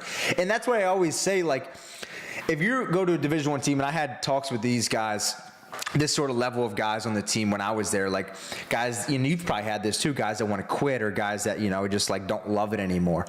I always say, like, if you can stick it out, do it. Because at the end of the day, if you're an All-American MVP type guy versus the last guy on the bench, no one cares.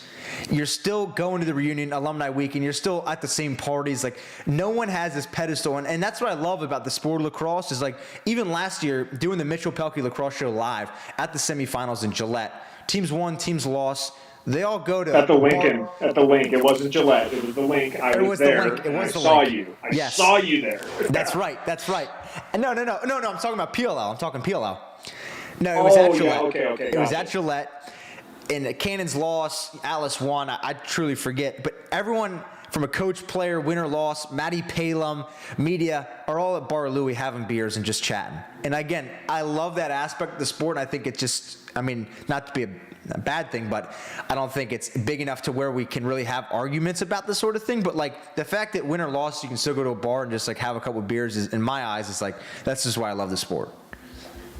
And there are a couple different things that I'll hit on, but like, hey, guess what? The guy at the lowest end of the bench is probably going to be the most successful guy that you'll know. You're going to want to know him in 10 years. Also, this is interesting from Syracuse. I was kind of expecting this more, where they just need to let their playmakers play, but Syracuse, I don't think, just has the individual guys to take over games. Like, ooh, a little chippiness here. Love that. Yeah, definitely getting there. Did you expect, let's pivot to this game real quick. Did you expect this game to be as back and forth as it is right now? Fans, it's currently 5-5, 9 minutes left in the third, and no one's really pulling away. No, well, again, kind of tough. Like, my prediction before this game was that Syracuse would kind of nurse like a 2-3 goal lead, never really, escape Maryland from within striking distance. But gotta say, the goaltending play has been fantastic. I don't even know what they were being chippy about. That's just a pretty standard play, unless there was a hack right there, which it doesn't look like there was. But love the boys getting fired up. Yep.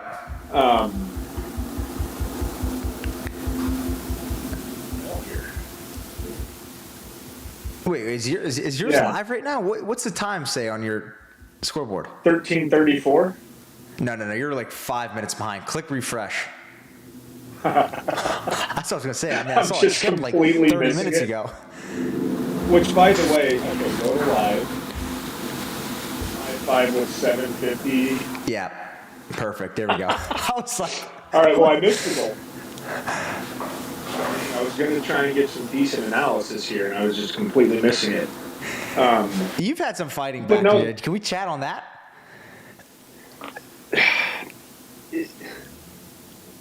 First off, we definitely can chat on that.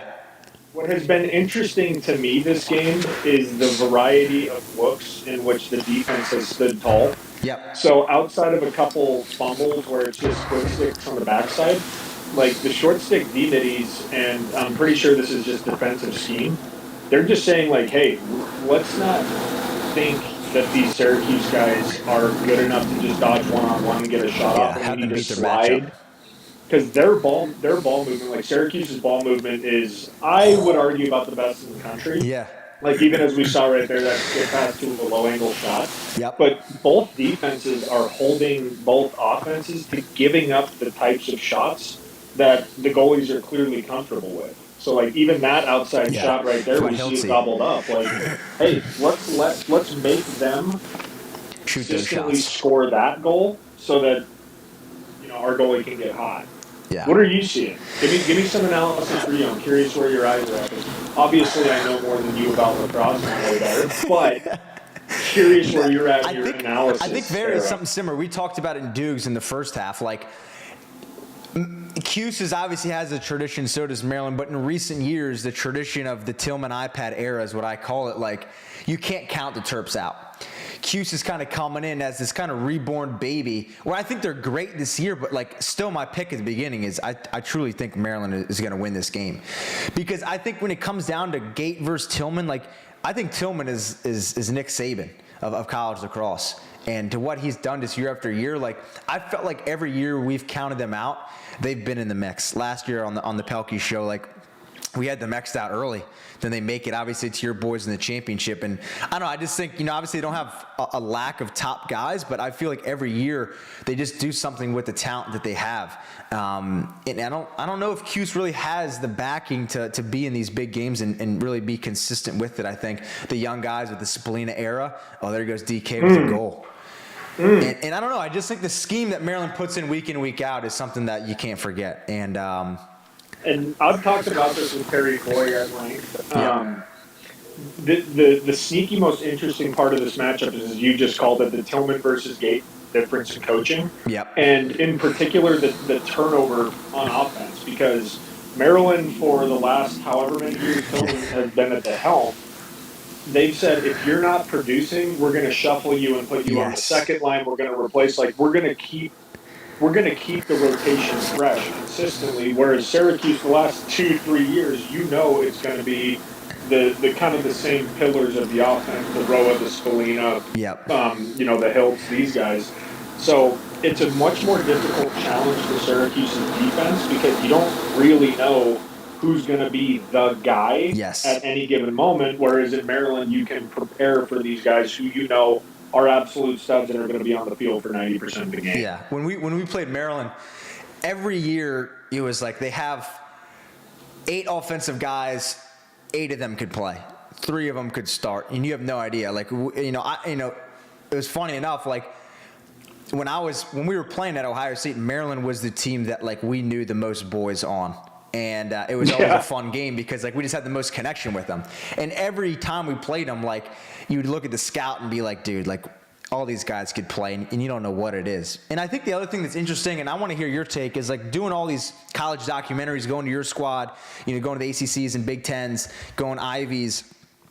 The biggest thing I took away is how different the ACC is than the Big Ten. And I want you to expand on this, but the Big Ten is way more hey, you're going to come to Maryland and Ohio State, we're going to wear this, we're going to shoot like this, we're going to do this. And ACC is way more of, let's roll the ball out, let the boys play. And I felt that with Corrigan, I felt that with Lars at UVA. And obviously knew what it was like at Ohio State, and I saw the same thing at Hopkins and Tambroni at Penn State. I mean, you probably haven't had the feel that I've had on these programs inside the locker room, but any attest to that? I firmly am on the stance that the reason Notre Dame was getting over the hump the last 2 years, and for context for those that might know, my time at Notre Dame before me and about 5 to 8 years after me, we were always the bridesmaid, never the bride. We'd always get to the Final Four, we'd always get to the Natty, we'd always make the playoffs, but ultimately we came up short. Yep.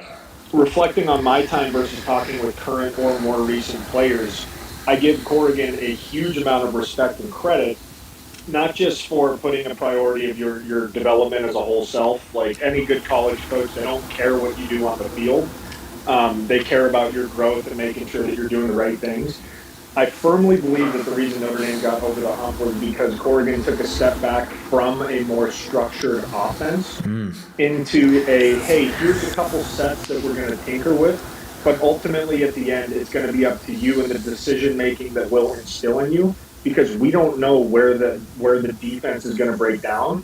So we need to be ready for everything. The playbook that I was running my junior and senior year when we were runner-ups or lost in the Final Four to Denver, there were probably 10, 15 plays. Each midfield line ran 4 or 5. And now talking, you just see these, kind of twins looks, 2 up top, 2 on the crease, 2 behind, and it's much more free-flowing. I think that's where the game's going. That's the recipe for success. Yeah. It's just interesting to see, that was the biggest thing I realized, obviously going through the recruiting process back in the day for you and for me, you only get to see so much, and at that age you're just trying to soak everything in to make a decision. But now playing at Ohio State and then kind of comparing that to the Big Tens and ACCs, it was crazy to think and crazy to see firsthand. So it would be interesting. And I would say for you, again, it might be a tough question for you to answer. If you look from your stance now, talking to different people and potentially getting the inside look in some of these locker rooms of the big conferences, for the recruiting process for you, if you could go back, would you still pick Notre Dame, or do you think you would have fit in somewhere else? For me, I would have said now, I still would have made the decision between Ohio State and or Michigan and Penn State. Like, I think the big school atmosphere is something that I would have loved. And I don't know exactly what I would have picked if, I could have made the decision, obviously, over again. Loved my time at Ohio State, but, like, it still would have been that sort of atmosphere. For you, what do you think your decision would have been? And I was very fortunate to have my parents guiding me through this process because I was almost the opposite of you. I was a late bloomer. I committed to Notre Dame in February of my senior year. Wow. Was it a crazy recruiting process or just a late bloomer? It was. I actually committed to Maryland prior to that. Okay. And really, the biggest difference for me, I decommitted from Maryland to pursue football because I was starting to get looks my senior year of football, but I really didn't have anything prior to my junior year, which I think is normal. But sometimes you read articles and you see 15-year-olds committing, and wow, Spanos what with a the G. rip. Wow, Maryland goes up What to 7-5. a great sell here. As we watch this replay, if you're young watching, look at how everything in his body language was going towards the bottom left or bottom right part of the goal. Let's just watch this because this is going to be beautiful. Yeah. Yeah, his whole body language is saying, "I'm going to go low," and then stings it high. What a shot! Sick. God, beautiful. And so when I decommitted from Maryland, didn't get the looks I wanted for football. The last two that I was deciding between was Air Force and Notre Dame. And if I had to do it all over again, I think I would still wind up at Notre Dame for two reasons. One, you kind of have to make your own mistakes in life, I believe. And when you subscribe to a military academy, a lot of that freedom to make your own mistakes is taken away, and you're just thrown right into that structure. I don't think I would have done well with that. I needed to make my own mistakes and figure out how to live life, with a little bit longer of a leash. Yep. And then combine that with, it was the perfect amount of struggle for what I needed in life. Like, I'm sure your senior year of high school, just like I did, I thought I was the biggest, fastest, strongest, smartest, coolest guy in town. Yep. And then you show up to a campus where you're the worst athlete, you're the dumbest kid. Like, the first 2 years in college were brutal. I had like a 2.4 GPA, and I was actually trying in classes. I had never gotten out enough to know just how smart and just how talented, a good chunk of the population is. Yeah. So I think it was perfect. Oh my wow, God, Spanos again. Damn, Spanos and this is what having a we were game. just talking about. Spanos is good, but is he the guy that's going to take over a game? He might. And you have to be ready for it. And to kind of go off that point, Dukes and I were chatting, this year with McNaney getting the jersey number of 1, what are your initial thoughts on that?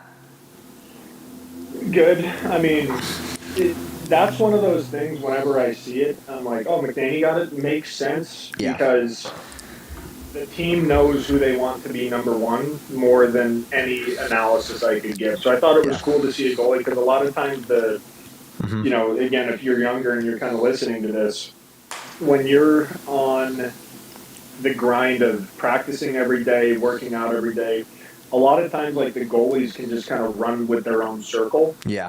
Through no fault of their own. I mean, who are they going to be chopping it up with the practice? Probably the other goalies. But they're not standing in the stick work lines.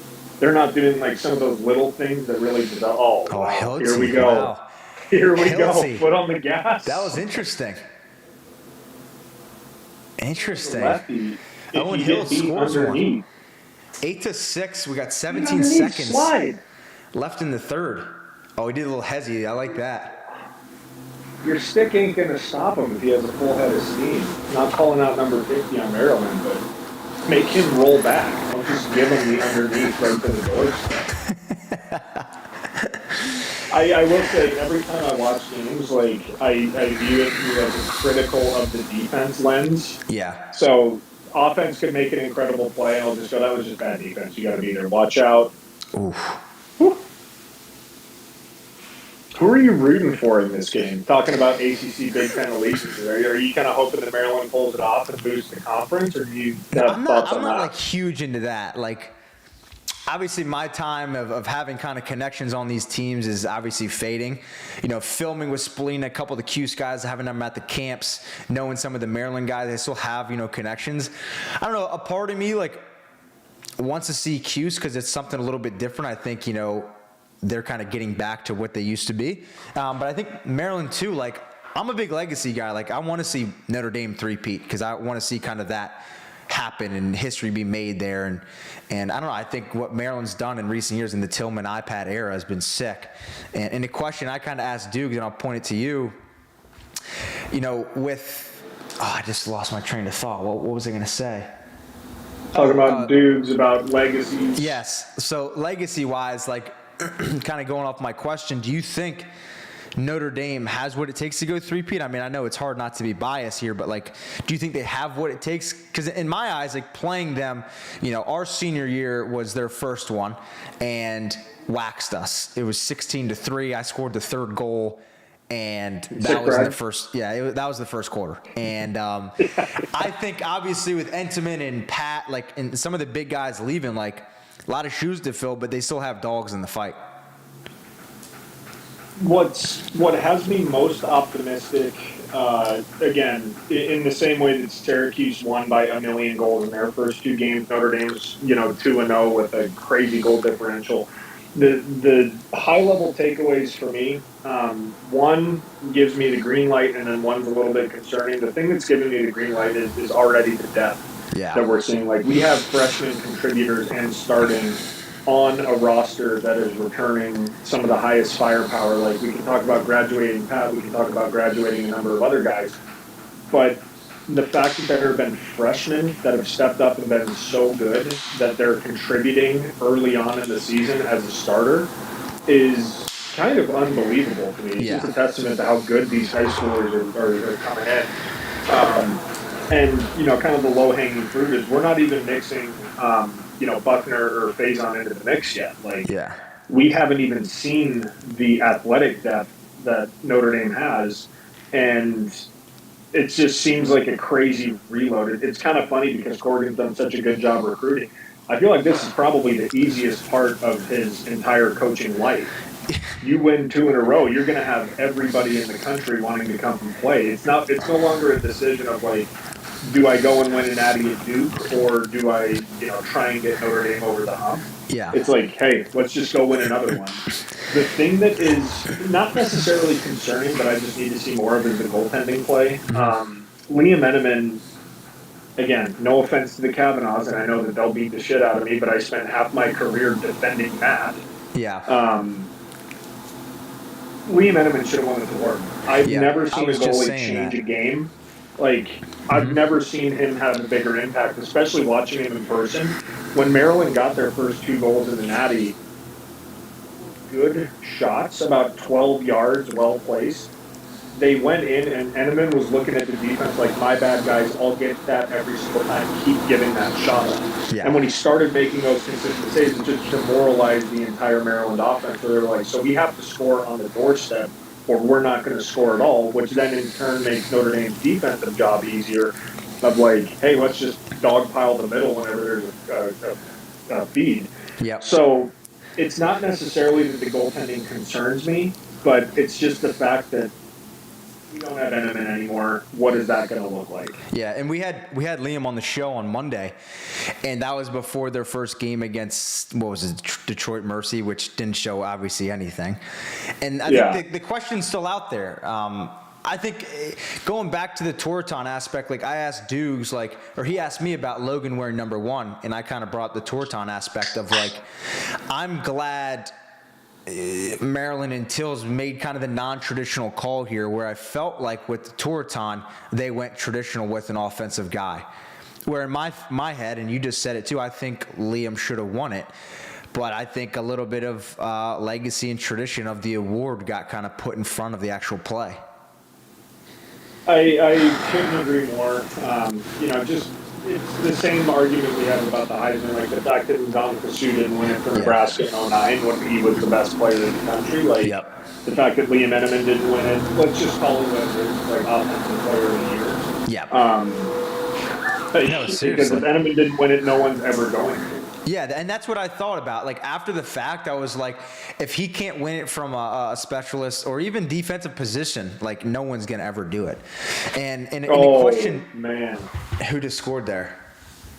Maryland. Risky skip pass. Price 4. Hey, defenders. Hey, here's a little Jerry Burns. Chat, listen Jerry up. Burns was my defensive coordinator. When you're going to stop a skip pass, do not full sail, as we saw number 12 did on Syracuse right there. What you want to do is track the ball towards where it's going and try and knock it down. Because number 12 from Syracuse right there did everything right except for make contact with the ball. And because he chased that skip pass and missed it, it was a hands-free step down. If you have the ability to knock it down, you have the ability to knock it down as you're making your approach to your defender. It's one of the toughest things to learn, but when you can do it, it is the most frustrating thing for an offense. Not only do they have to watch skip lane, but even if those skips go through, you're already on their hands. And Maryland running away with it. I know. They're looking great. 6-9, Maryland's in the lead. There's about 13 minutes left in the fourth. And a question I posed to Dukes, and I want to hear your thoughts as well. Obviously, what we've seen at Cuse this year, obviously this game's not done yet. What we've seen out of Hopkins and their huge, top 20 wins at the start of this season. Who, in your opinion, is more back, Cuse or Hopkins? I would say, well, we'll see my thoughts after this game. I would say Cuse, and only because they've brought, this has been a very anticipated growth for Cuse. We revisit Syracuse 2 years ago when Spallina's a freshman and they have all these young offensive firepower guys. You're not going to be able to succeed if you're truly depending on freshmen to make plays. But what you are going to do is be able to make one heck of a run once those guys kind of have maturity, once they have more game experience.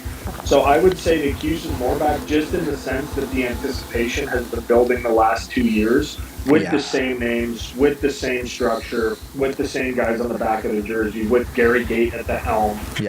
This has been the year that Cuse, I would say, either kind of makes or breaks it.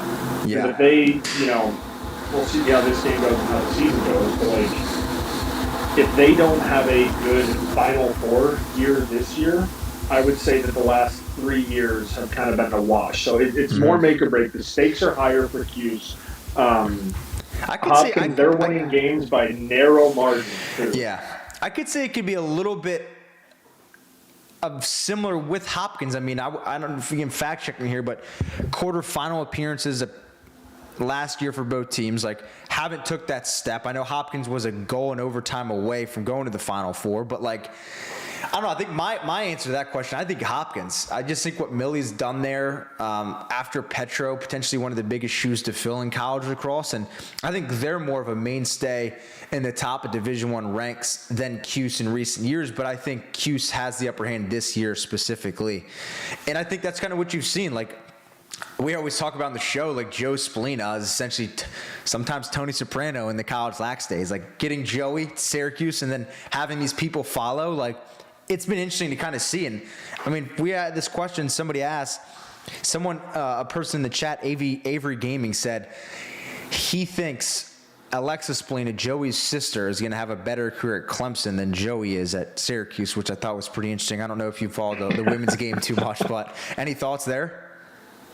No, I don't follow the women's game enough to make, good comments on it. The only thing that I will say is that I hope she does, because my, I had a decent athletic career, I would say, and both my parents say that I'm the third best athlete that they had, because my older sister and younger sister, what's kind of funny, my younger sister played at Duke, and my older sister had a number of soccer scholarships. And then both of them were lacrosse, soccer, I'm going to go mountain biking and get into rock climbing and be outdoorsy. Yeah. So now I watch my sisters mountain bike and they're doing, 50-foot jumps and I'm just crapping my pants. Yeah. And so it's kind of funny to watch them dedicate their athleticism towards something that's more sustainable than organized sports.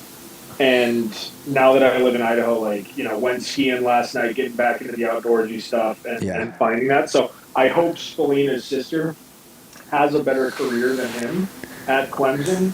And then I hope family gives him a hard time about it, because it's been many a discussion with laughter over the dinner table. 100%. I like that a ton.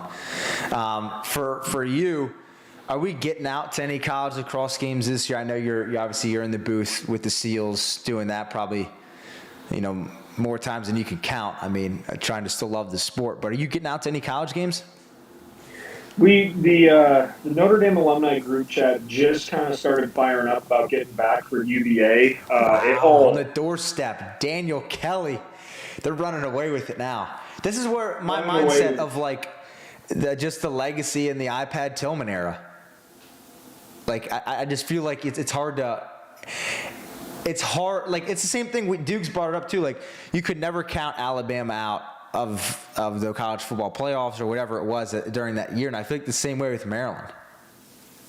And goal in particular is just such a backbreaker because wow, Syracuse defense, when that shot's going off, you need to clear the crease. That was my favorite time as a player. Just knowing that there wood. was a shot going off, and if there was a save and the ball was in front of the crease, I'm not playing lacrosse. To my earlier reference, I'm Dominic Sue in 09 just trying to kill people. Yeah.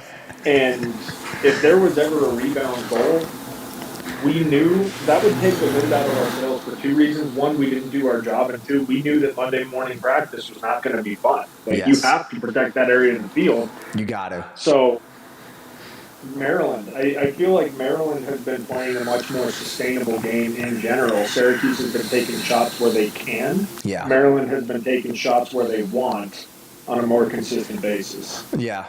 Who's a team? How many of your high school buddies went and played D1? Because I'm curious, you talked about Maryland was one of the teams that you guys knew better. Was that just through high school connections? And how many buddies did you have playing? I mean, I think so. My dad was a Calvert Hall guy, so I grew up playing FCA with all those guys. So just being around that scene helped a ton. But my high school in particular, one guy that played at Maryland, and we were good for public Virginia school ball, but nothing what these private schools in Maryland are doing. But I just feel like grew up playing. I don't know if you know the name Derek Moltz at Cuse. Yeah, so I know you know the Moltzes. Moltz. Moltz. M.A. M.A. Yeah. So Danny is one of my best friends. Went to high school together. So when Derek was playing at Syracuse, and that might have been around your time, he coached an upstate Sweet Lax team. So I played Sweet Lax and I played FCA. So I felt like I knew the whole class just being up playing both. But I feel like it was the era of social media too, and especially nowadays, everyone knows everybody. But there's already so many connections. I remember when playing, I mean, you knew at least a couple kids on each team for sure. Yeah, well, and that's what was funny is, so I grew up in Denver, and there were two went to Virginia, Rhodey Heller and Tanner Ottenbright, and then one of my teammates committed to DU, Sander Applett. He transferred out and played at Colorado State for a couple of years and is the greatest guy of all time. But I remember being so excited to play for Virginia because what's funny is if you are unaware, and especially from a non-hotbed, when Notre Dame gets done playing Syracuse, half the teams know each other because half the teams are from the same high school. Let's take the Gilman Prep picture, or the Gilman picture, or the Malvern Prep picture, and there's just 50 dudes taking pictures. So when we played UVA, every single time I'm like, yo, Tanner, Rhodey, let's get a Colorado picture. We kind of took a sip of pride, and it was kind of funny. That's awesome. I like that. I think that's what the sport's all about. But I don't know, especially in this game too. I mean, from your side of the standpoint, hearing more about what you thought in this game. You obviously didn't see Cuse, this being potentially the final score.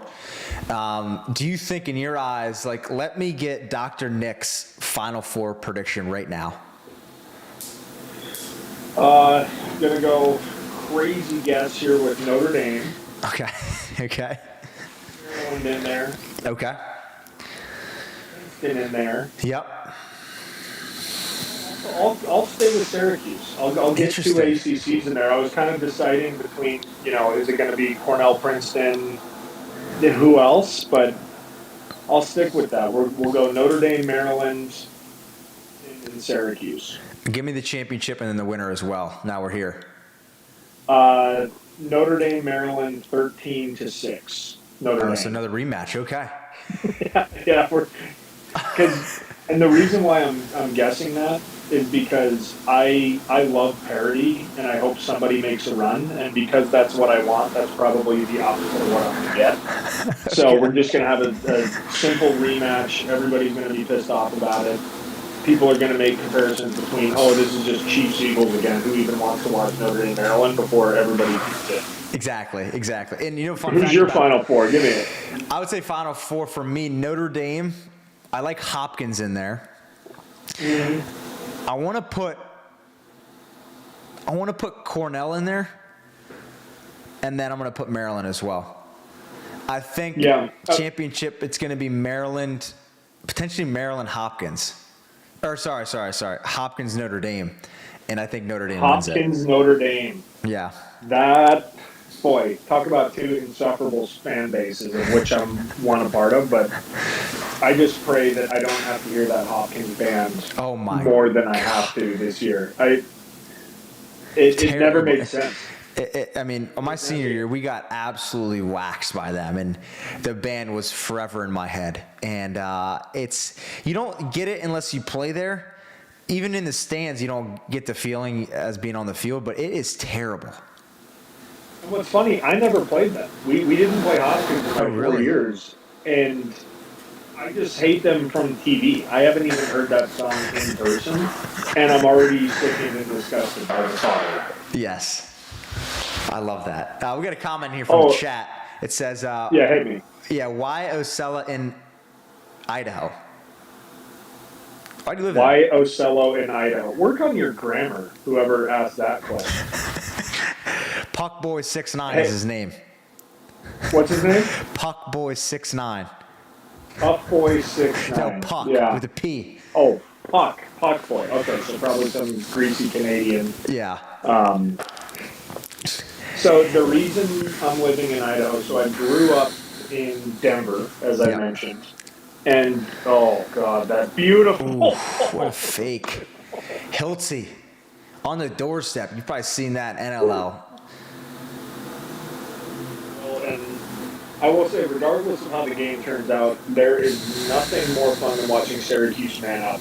And in particular, the way that they feed it to the inside, which causes the defense to collapse. Yep. And whoever's on the inside, quick sticking it out, which opens up the skip lane. They execute that better than anybody I've ever seen. Feed to the inside. What do we think of Trey Deer? You know Trey Deer? You're probably going to have to talk about him in the NLL here soon. Trey Deer. Played with Joe Ramsey this summer. What do we think about Trey Deer rocking Jordan 11 cleats out here in CQ Field? It's one of those, I was firmly on the side of like, we're either looking great or I'm going to look as ugly as possible. So there were a couple Outlaws uniforms where I'm like, whatever, I'm wearing pink socks and black cleats. Why not? And if I had the chance to rock Jordan cleats, I mean, I wore pink cleats my senior year of high school or senior year of college. Yep. And the reason that is because my feet are short and wide. And so they had to get me a specialty cleats that were meant for the defensive linemen on the football team. No and way. The only extra pair that they had left were from the Notre Dame football breast cancer awareness game. So they were like, Nick, these will help prevent your feet from getting hurt. We know that you've been having some foot issues. I opened up the box and they're bright pink cleats. And I was like, you know what, whatever. We're going to roll with it. And the amount of things that were said to me over that season is heinous. Not insignificant. So as far as someone wearing Jordan cleats, good for you. I love that. I love that. We got another one here. Let's see it. Is this Ford again? Floodgates are open. Yeah, Low to but it's high Ford. on the run. Moly. I was waiting for the replay. Maryland's walking away with this thing. Look at this. Oh my God. Up high, near side. Update at the office for Cuse goalie. That's the thing one that, as a fan, you don't think about is Cuse losing this game, probably having to bus home, not being able to go out tonight, off day tomorrow, and then back to work on Monday. Here's a question that I'm very curious about because My roommate at Notre Dame was a soccer player, Brendan. One of my best friends in this day, as good of a guy as you'll ever meet.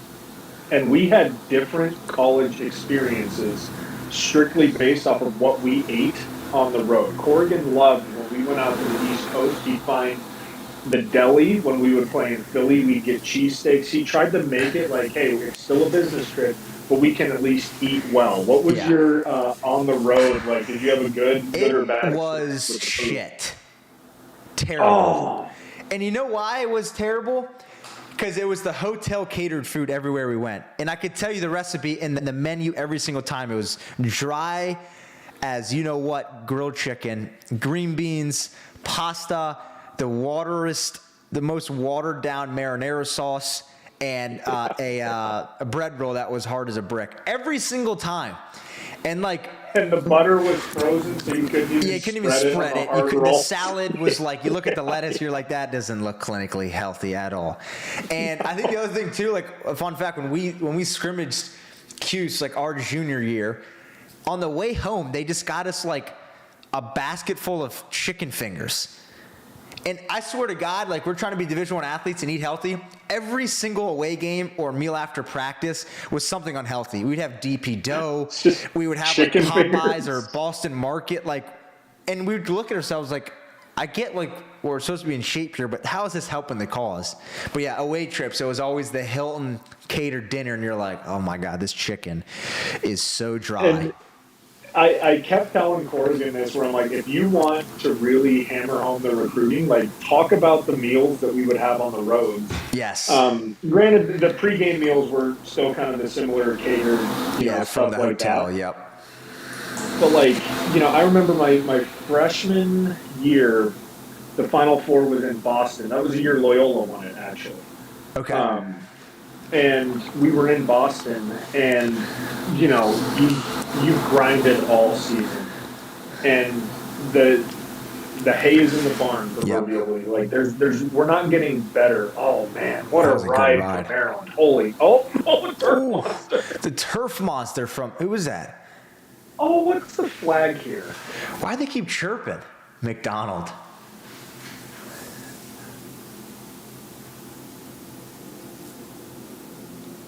Huh, I wonder what it is. This one, I'm fascinated to see this because Maryland's players spell without getting touched, unless it was up in the head or after the pass. Oh, it might have been the late hit after the ball got released that was just off camera.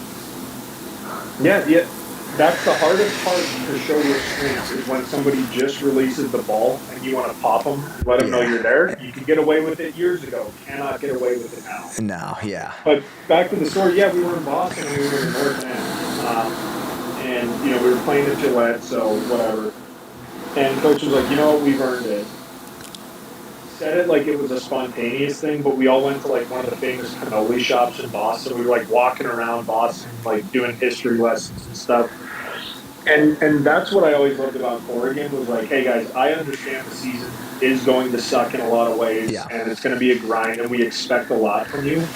But like the very least we can do is get you a Philly cheesesteak in Philly, to get you a cannoli in Boston. He set up like networking trips to New York City. Every year we would go to Chicago, and some of the alumni would like put together an awesome steak dinner at a place called Gene and Giorgetti's before we would fly out of Midway the next day.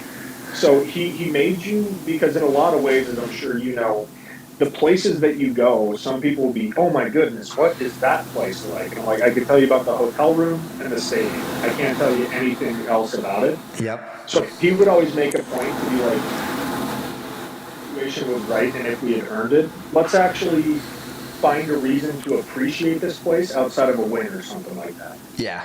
Interesting. So you guys would wow, that's pretty, we didn't do anything like that. We didn't touch that. Yeah, and it wasn't so like give me an actual give me if you remember a city you went to, a team you played, and kind of what you did after, before the game. I mean, obviously Final Four is different. If you guys win, you have that Sunday off. But if you played a team, or Virginia or Duke, did you guys do anything else besides play? Have some fun?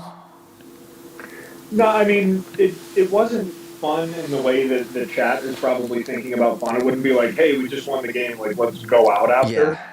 Because as you know, what is reserved for after the games is like the time that you spend with family. Like, Yeah. you know, parents flying in. I'm like, I don't want to go do anything else other than see my mom and dad, Yep. for example. But I don't know. For example, when I'll use that Gillette example again in Boston because it made me love Boston in a way that I hadn't experienced traveling for Yes. sports. And so, because it was the Final Four, we flew in on, I think, Thursday, practice Friday, game Saturday, hopefully game Monday. Yep.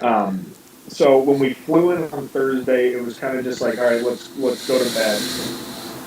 Friday, all right, we have, you know, the walkthrough in the morning, we have some film, we have some this, we have some that, and then they were like, everybody get on the buses. And we're like, oh God, what's next? And that's when they took us into the historic part of Boston and Sick. said, let's walk around. It was beautiful because it was, you know, Memorial Day weekend, so it was nice and warm outside. Yep.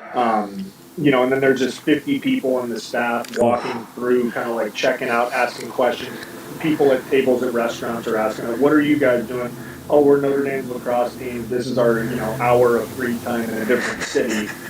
We go to the cannoli place that was expecting us. Hey, what do you guys want? That's So now we're just in these cobblestone streets in Boston that were literally paved by, you know, the early settlers, and we're on the street that Paul Revere was going, and we're near Colonial or Capitol Hill or whatever it was. I can't even really remember the details.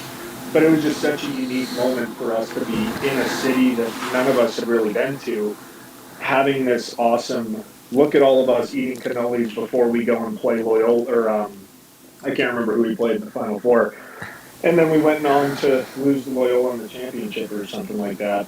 But That's how about crazy. Maryland with the statement victory? I can't This is a believe you didn't statement. have any of that. I feel like coaches need to pay more attention to like I think that's big. an hour of time.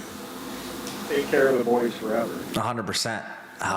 Well, Maryland, I mean, I don't know if you're a big follower of the Lacrosse Network, but nobody on the staff picked Maryland to win. No. No one. No. And not a good look for the boys at TLN. And a statement win, though. I think this, again, like, this shows the legacy in the iPad Tillman era. I don't think it's the 7 end straight of win Cuse. against Cuse. That's crazy.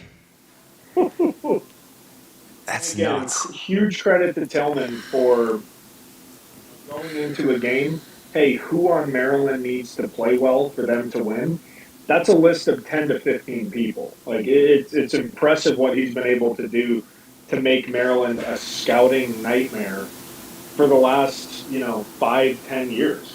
Yeah, 100%. I mean, again, we always talked about, too, like, before you hopped on, the swag that some of these kids have in high school, and then they get to Maryland, it's just like, this is what they look like. And you already know, from the socks to where they wear the elbow pads to the jerseys that they have, like, it's strictly business down there in College Park, and it obviously shows. And next week, Maryland takes on Delaware, which I think we can kind of see where that's going to go. But I don't know, like, wrapping up thoughts about Cuse as a whole and Maryland as a whole.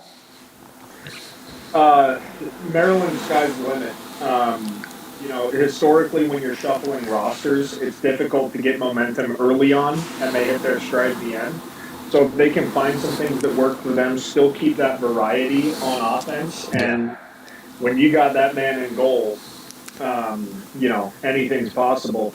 And for Syracuse, now the problem becomes almost matching that Maryland variety. Maryland knew who they had to stop, and granted, I think this is a statement victory for McNaney, where you're going to score against Maryland. It ain't going to be from the outside, and you're going to really struggle. So it's up to the offensive coordinators heading into Maryland to find ways to break down their defense to get actual quality shots, because that's an Entenmann-esque defensive scheme. Let's let our great goalie say so.